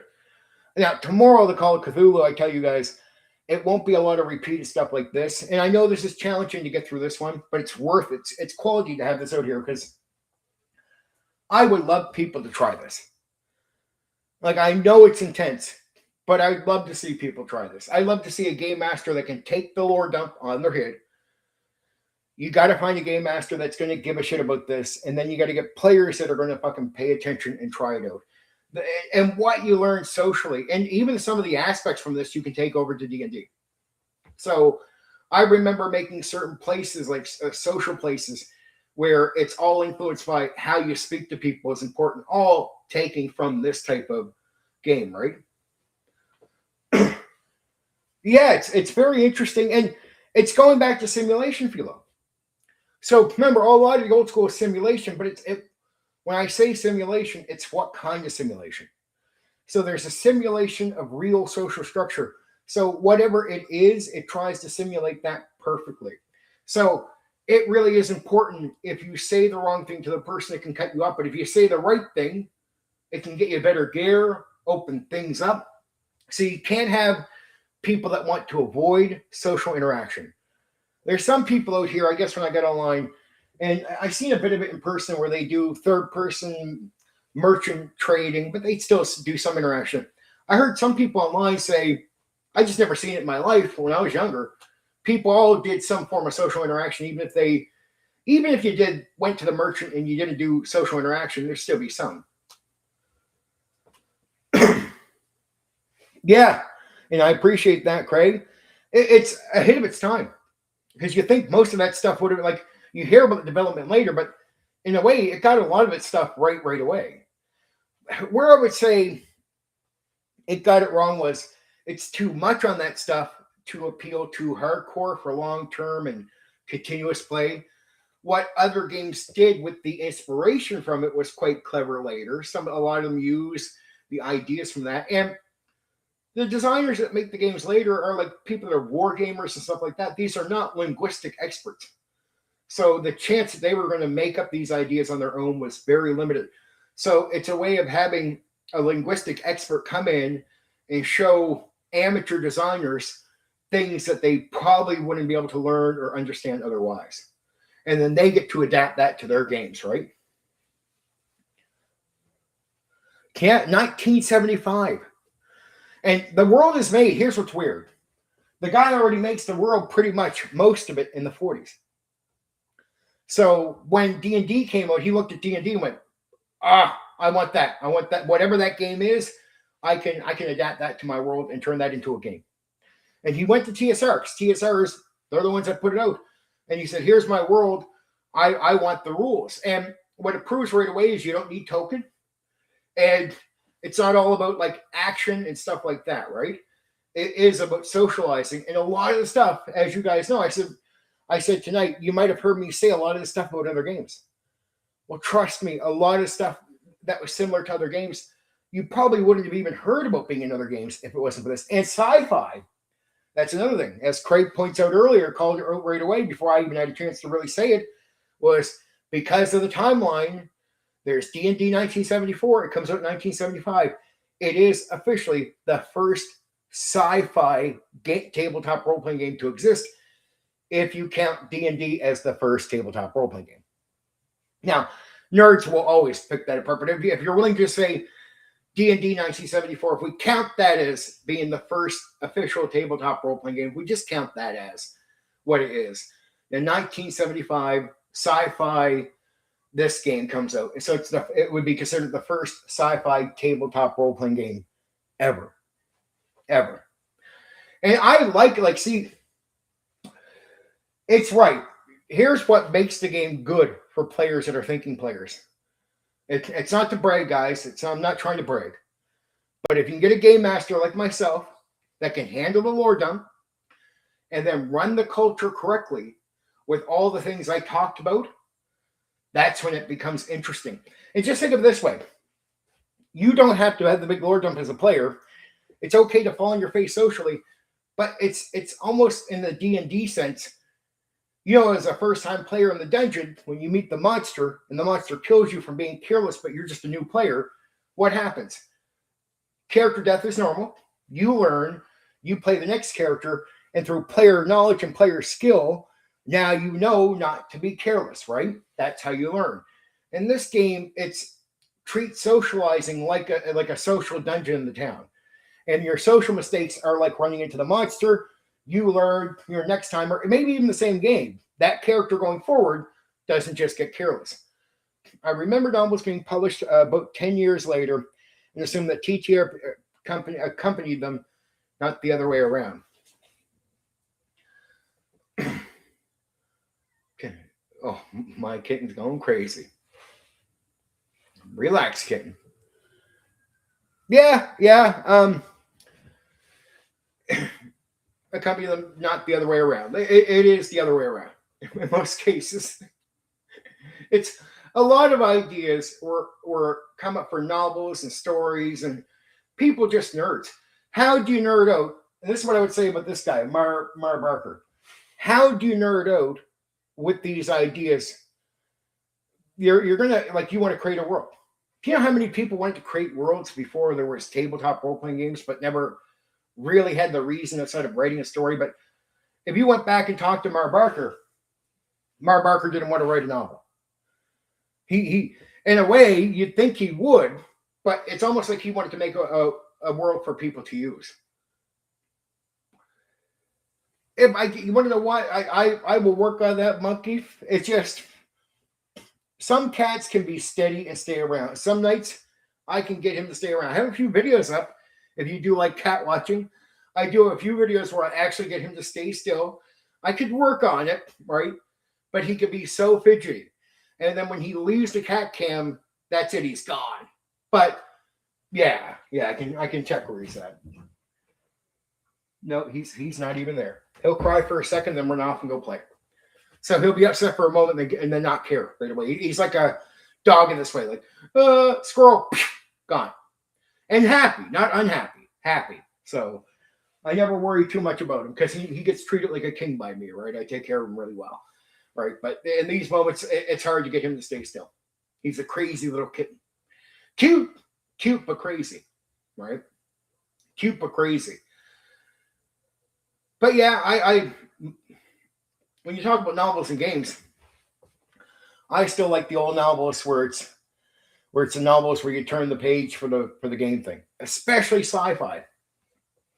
And if I can remember correctly, there's a game out there that was really popular, a novel book where you turn pages, and I swear to fuck, I don't know to this day if it's exactly the one that was inspired Total Recall, but I swear to fuck, I did one where it's like you play, like you turn the page for the page of your choice, but it feels exactly like the Total Recall movie. But it exists before Total Recall. I love those games. I didn't mind playing the mistakes. I wouldn't go back and flip through to see which one was good or which one wasn't. I would do the playthrough just one way around and just accept if I lost. If I lost, I start again. Now, if I start again, of course, I'm going to make different choices. But initially, I just want to cheat because I want that second experience.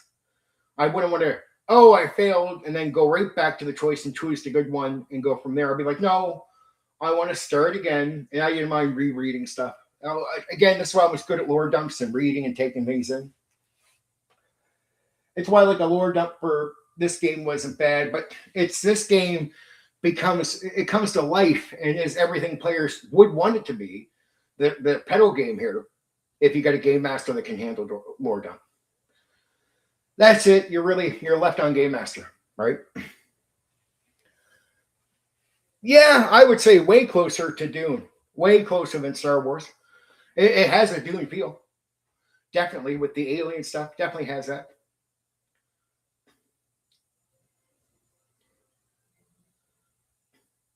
Probably.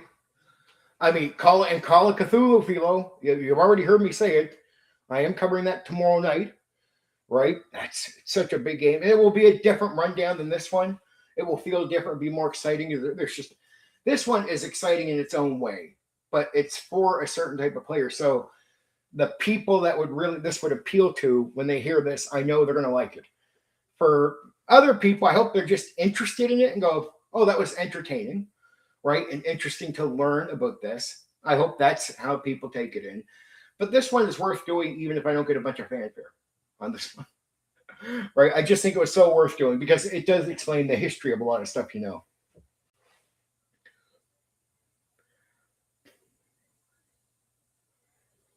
It might be Craig. When I can't remember the name of it. I just remember being so young and I had a bunch of these books given to me, the game books by another game master guy, and I just tore through them. I can't, man. I have a hard time remembering the names of them. I can just remember going through them and being addicted to them, just absolutely addicted to them. And one felt exactly like Total Recall. Yeah, I hope you can make it on time.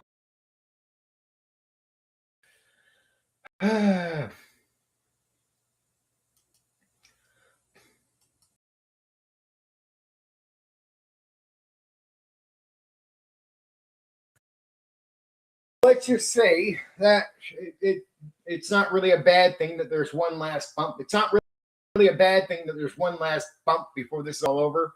At least I'm done the main thing. Now, Philo, it's 8 o'clock start time. Sorry about the bump for the last bit here. At least I'm done the main part of the stream. But the Call of Cthulhu, remember, I start my streams 10 minutes early. So if you can get here, you have a 10-minute period you can get in, right, before it starts. I do that on purpose to give you guys some extra time. I do that because it sucks to have you come in a little late and have to catch up. I respect that people are willing to catch up and they do want to know the earlier stuff and not just skip it.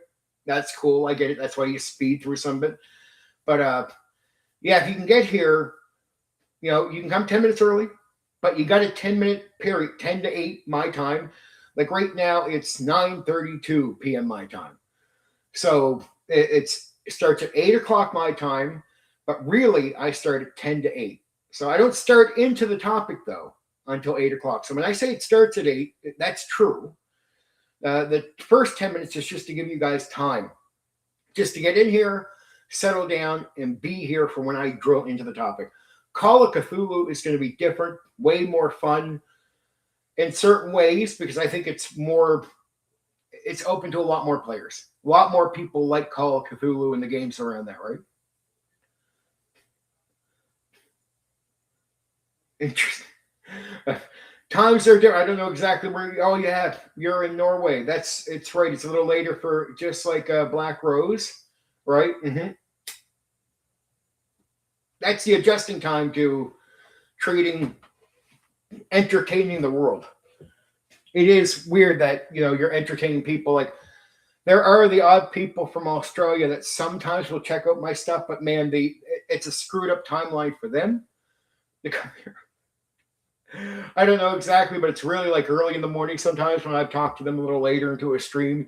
I've had a few, just a couple Aussie guys over the years bump into my timeline.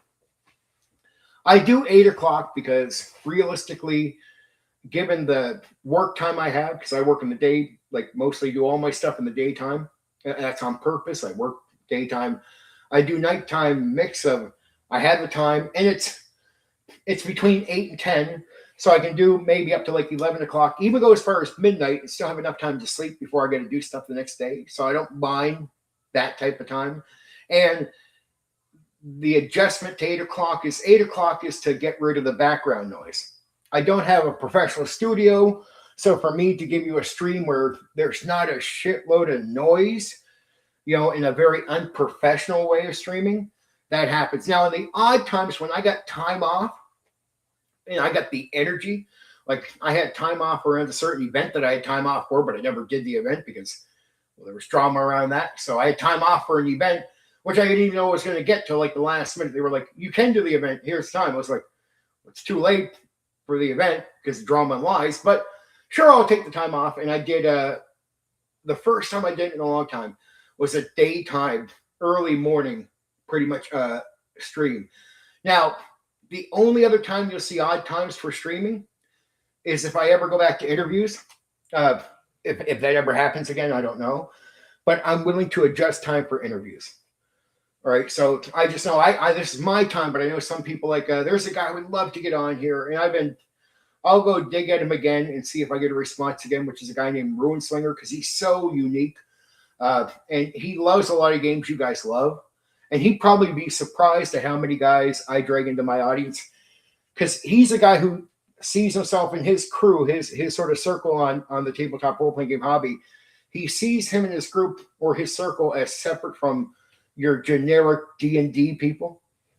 And I'm like, I get that, but I've actually played and ran so many games that I draw a lot of guys like yourself that haven't just done D&D, that appreciate a lot of guys, like a lot of guys here, from Monkey to you to Black Rose to Craig. You guys are more up Ruinslinger's alley than Ruinslinger would ever realize. And I would like to get him on here because he would find himself finding an audience that isn't generic D&D. We got some D&D guys, but guys that can appreciate this stuff. So it's like, it's not everybody's just D&D. Like I do D&D too, but I like all this other stuff. So I think sometimes back in the past, and his circle really looked at the D&D world like there's D&D people, then there's us. And I get that because the conversation was different amongst his circle. But the conversation I created here is unique and does lean up his alley. And one game he loves, one game is Star Wars, the alien stuff. Like the guy likes good games. And so I'd love to get him here to do an interview because I think he'd hit it out of the park here. And what I think is a lot of you guys don't know who he is. And yeah, go watch his content for sure if you can go find him. But I'd much rather drag him here for an interview, introduce you to him, and then get you to go watch his content because I'd like it to be a surprise because he's such a unique guy that it'll be like, I think he's a big catch. Now, to the D&D world, I actually think he would be out of place. I actually think generic D&D people, and there are a bunch of generic D&D people that are not interested in certain mindsets, and he's sort of anti-D&D. He's anti-Dungeons & Dragons. Not a big fan of it at all. This will be the guy to talk about it to. Ruinslinger is the perfect guy to talk about it to. A perfect guy to talk about that too, right? Really a thinking guy, and he's a game master and a player, really takes gaming deeply serious. But he lives in South Korea. So for me to do an interview with him, it has to be like more like closer to the afternoon than the daytime for me. Now, I'm willing, I told him, and I just need to get in touch with him again. I'm totally willing to adjust a day and time to that, totally, to get him on here. And it's just, he knew me when I was younger, and I was in the talking to the D&D people, the generic sort of world, and he just didn't fit in. They talk in very simple terms. Ruinslinger would, if you put him in with the circle of people that, especially the ones that don't like me, he would seem out of place.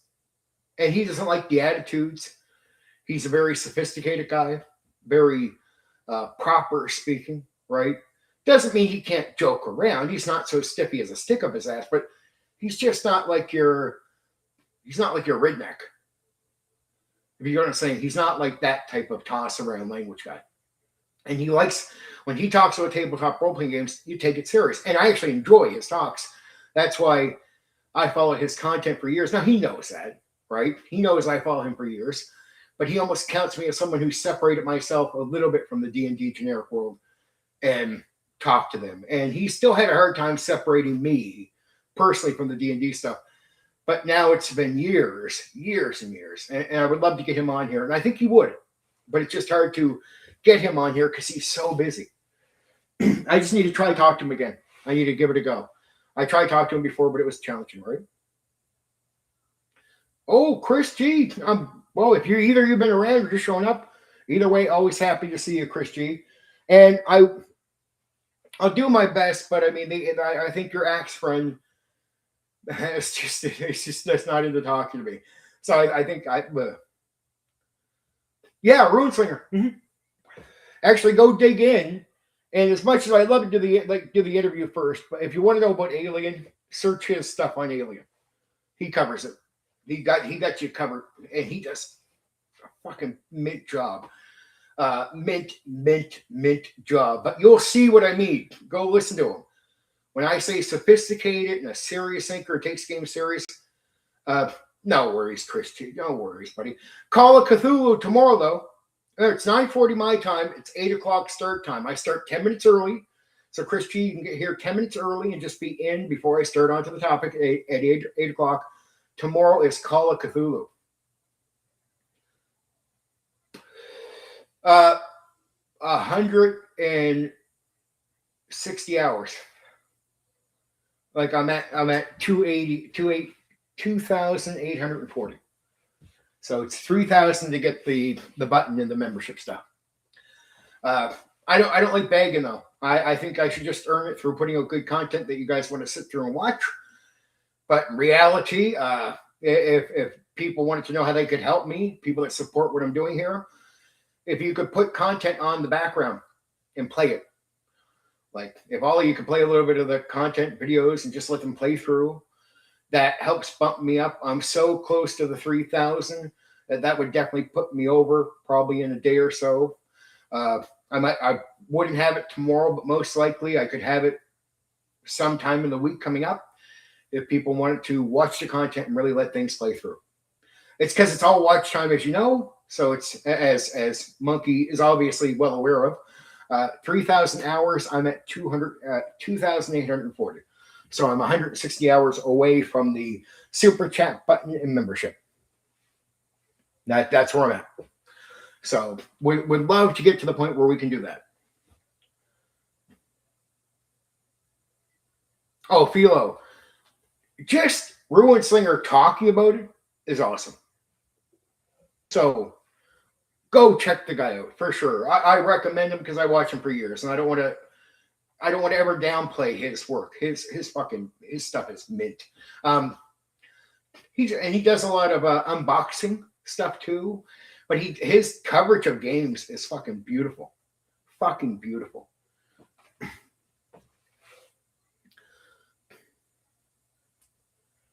Alien Death Star with a crew of Enterprise. See, this is where Craig is great. You guys are into this stuff. He's read so much. He knows so much about like people that write up stuff, man. And he's not lying to you. Whenever he suggests go read something, it can advance whatever you want to do. Like the knowledge, the novels, the books. Really, I do go scan some of the work he's actually suggested all the time here. It's why I come back and always say Craig is. He always makes sure he's throwing out super mint. Sometimes he just doesn't have it. When the guy puts something up like that and you want to be inspired with Alien, fucking rights. I guarantee that will be valuable. So he's not going to lie to you at all. And he doesn't put stuff up cheap, right? And he has a history of actually going through this stuff. So it's really worth it. I always love Craig for bringing that to the streams. Very, very good. Oh, correct. Yeah. A.E. Van Vogt. What do you even know how to say that exactly? Foreign name at the end there, but Van, A.E. Van. That's what we're looking for. So it's called Alien Fans Would Enjoy Voyage of the Space Beagle. Voyage of the Space Beagle. Thank you, Craig. As always, dude. But yeah, Alien, I do want to cover that at one point, but the new Alien stuff is definitely something I'll do in a year, most likely. So if you're really in the need to get coverage of the Alien thing, Runeslinger, fucking mint. Fucking mint. Beautiful fucking coverage of it. I very few TTRPG people I check out because I only have so much time, and I haven't checked I check out the stuff when I can. I watch him. right now, for all the accusations I get where people are like, "Oh, you watch this guy's stream and this guy's stream," I'm like, I don't have time to watch your streams. Even if you have both off about me, I don't care. When I do check out TTRPG content, the truth is, I watch Ruinslinger and the Gentleman's Gamer, the World of Darkness guy, because he's still doing new content, man. And that guy, he actually his YouTube, the Gentleman's Gamer, is so good that his YouTube stuff got him a job for World of Darkness. Like, it got him into the industry. That's how good his content is.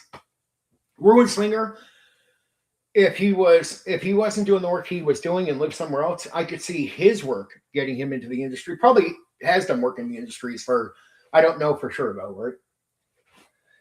I don't want to claim, but he's a guy who really was big supporter of. You ever guys hear of a gimmick for years now called like RPG a day or whatever it was, the question thing where there'll be like so many questions, and it's been going on for years now, where it's like a month or so, all these questions that come up about like different aspects of gaming, and people would answer them in video format or short videos or whatever. Some people would answer like 10 at once or something like that. He backed a person who did that whole thing. He was a big backer of that entire thing. Star Trek, I'll be covering. Star Wars, I'll be covering. The alien stuff is just, it's brand new. Or at least the stuff I've seen him cover. The newer stuff is, I would say, better. And here's what you guys will like. And I'll say this to Philo. You're looking for live plays of Alien? Well, this guy does live plays of Alien. I'm pretty sure that's one of the games. He has a shitload of live plays on his thing. So if you're looking for live plays of these unique games, yeah. But Ruinslinger's he's just had that channel for years. So there's live plays and everything on there that you can go check out, right? And he plays with some good guys. I like them. It's one thing I wish I would have game mastered. There's a guy named Sam OG that really didn't like. I remember Sam OG used to listen to before I did live plays on here online myself, right? I did like 70 live plays at one point. But Sam OG was in his circle, and I said, okay, I have all these principles for game mastering. And Sam OG used to listen to me. He used to be like, oh, come on, man. You say you do all this stuff, but I don't think you do. And then if you ever talk to Sam OG, this is the truth. He played, I finally ran 2 sessions for him. And after the first session, man, he was high. He's like, dude, you do everything you say in your videos. He thought I was a great game master. He said that was a mint experience. He was really, really super impressed. And we played another session after that just so he could experience what my game was. He wanted to see if I was full of shit. But when I ran it for him, Sam OG was like, holy fuck. Like, he was still calling me Condor at the time. But he's like, Condor, like, you do everything you say. I'm like, yeah. It's like, I don't talk about shit I don't do. So it takes, you have to have personal experience with me to finally go, oh, wow. And Sam OG is in the circle, so I'm pretty sure he told the group about my game mastering skill. Like, he didn't think he thought I was full of shit. A lot of people will think you're full of shit until they try your shit personally. And then I ran a game for him. He was like, you're fucking amazing. Like, he said I was a great game master, one of the best he met. It's like, it's not bragging, dude. I have the experience to back it up, and I'm skilled, I'm confident, right? I try not to be too big-headed about these things, but I feel like I'm pretty good at it.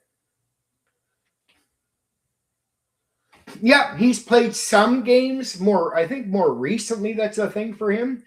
But if you like anything to do with the World of Darkness,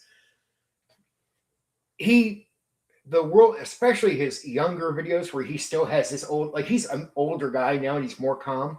But if you go back to his younger videos, you get the attitude Gentleman's Gamer. But that's the guy I fell in love with, right? You get this sort of edgy guy, an edgy guy who is, when he does coverage of the World of Darkness stuff, it is, even if you don't play the game, the shit is like entertaining. It's like, you ever meet those guys that will go watch a guy who plays a video game like Rust, and they'll even tell the Rust YouTuber, I'll never play this game, but I love watching you. Like, because the YouTuber is so entertaining. Like, when they're doing the Rust game, they're so entertaining. And it's like you're just there for the entertainment factor, not even to play the game. Gentleman's Gamer is so fucking mint on the going through, because he does a character like he would go in, and if he's going to tell you about a vampire clan, he'll be a vampire or be a guy who's met the vampire clan. Like he actually plays a character, like does an actual character on the video and does it fucking well, right? And he'll be like the guy who went and met the vampires, and here's his writing at the end. But it's entertaining because he's not just talking; he goes into character, like theater, and actually he's really fucking mint at doing that shit. I don't know if he does the same thing now he's older, because the edges, he's gotten older.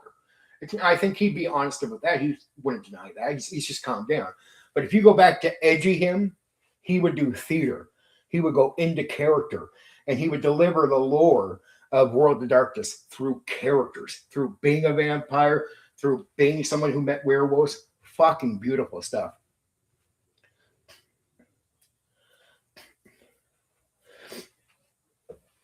Well, you're talking about, if you're hinting at me, Waffles, yeah,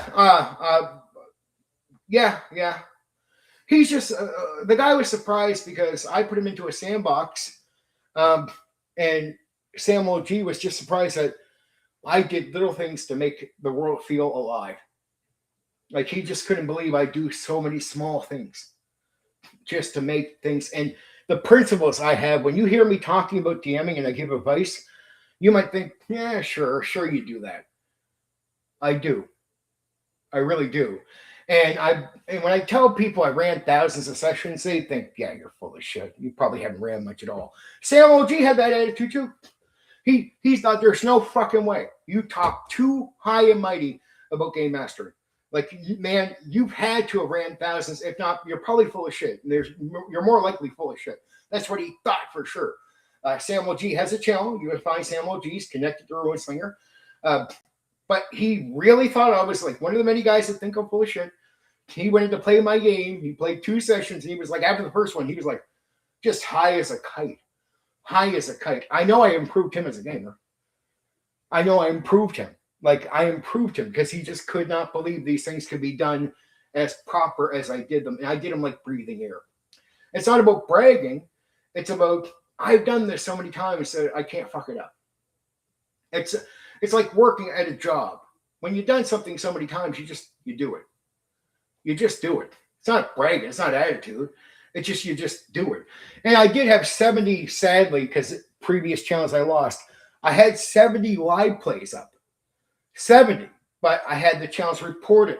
Gone. Reports from old school guys that kept reporting my channel. I get strikes because they'd be guys that be like, oh, you're full of shit, Condor.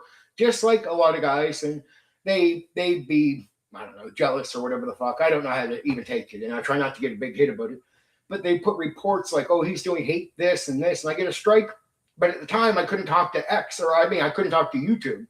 I could put the same thing other people do. But I get rejected. I get the strike 3. You're gone. The reason I can say this channel now is I can actually communicate to YouTube in a more direct way. So they actually reply to you on actual X. And I've had 2 strikes falsely given to me by reports from old school guys on here. But I got 2 false strikes. And both of them, I at first I even thought it was just YouTube screwing up a line I did. I was convinced. I finally talked to his staff. No, it's a report that you got. I was like, oh, for fuck's sakes. I said, will you guys look into it? And they did, and they removed both strikes. So if you notice, I had no strikes on the channel, but I had 2 strikes at one point. The reason there's no strikes, and I'm good for getting the button. See, if you actually have strikes, even if I get to 3,000, I wouldn't be able to get the button of a membership thing. I can because I don't have them, because they cleaned them off because they agreed with me. I did nothing wrong. Now, here's what's weird. Like in the past, I put an appeal in through just a video, and I get rejected. On each strike, I got rejected for appealing it. So I was like, okay, I go talk to the staff. In both cases, they looked over the case and removed both strikes cleanly. And the strike, actually, if you get a strike, it used to be like you'd have to wait a week to come back to YouTube. What I found out is on the second strike, they've updated that.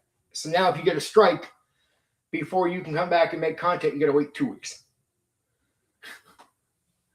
Now, lucky me, I only had to wait 5 days on the first strike, and then I had to wait 7. I actually went through a week, but the strike was removed. So even though I was off for a week, And that was a recent one where I had to do live streams on my backup channel. So I do have a backup channel, and I did that because after losing 3 channels before this one, I never had a second channel, like a backup channel.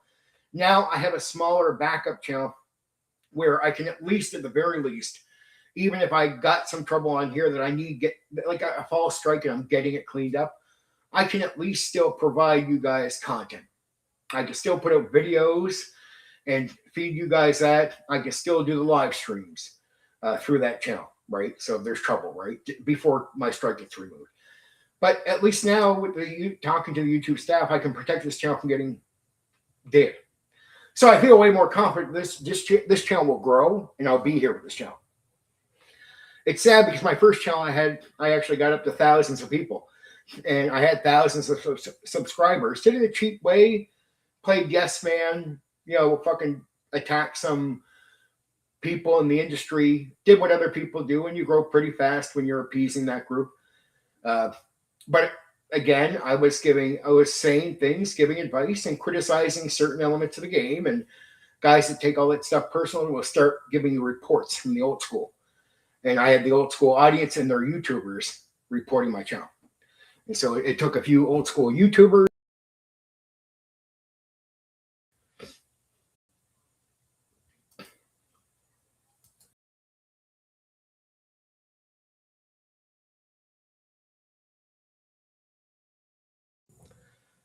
Well, that was a final bump. I'm going to be back here in a second. You guys will say something.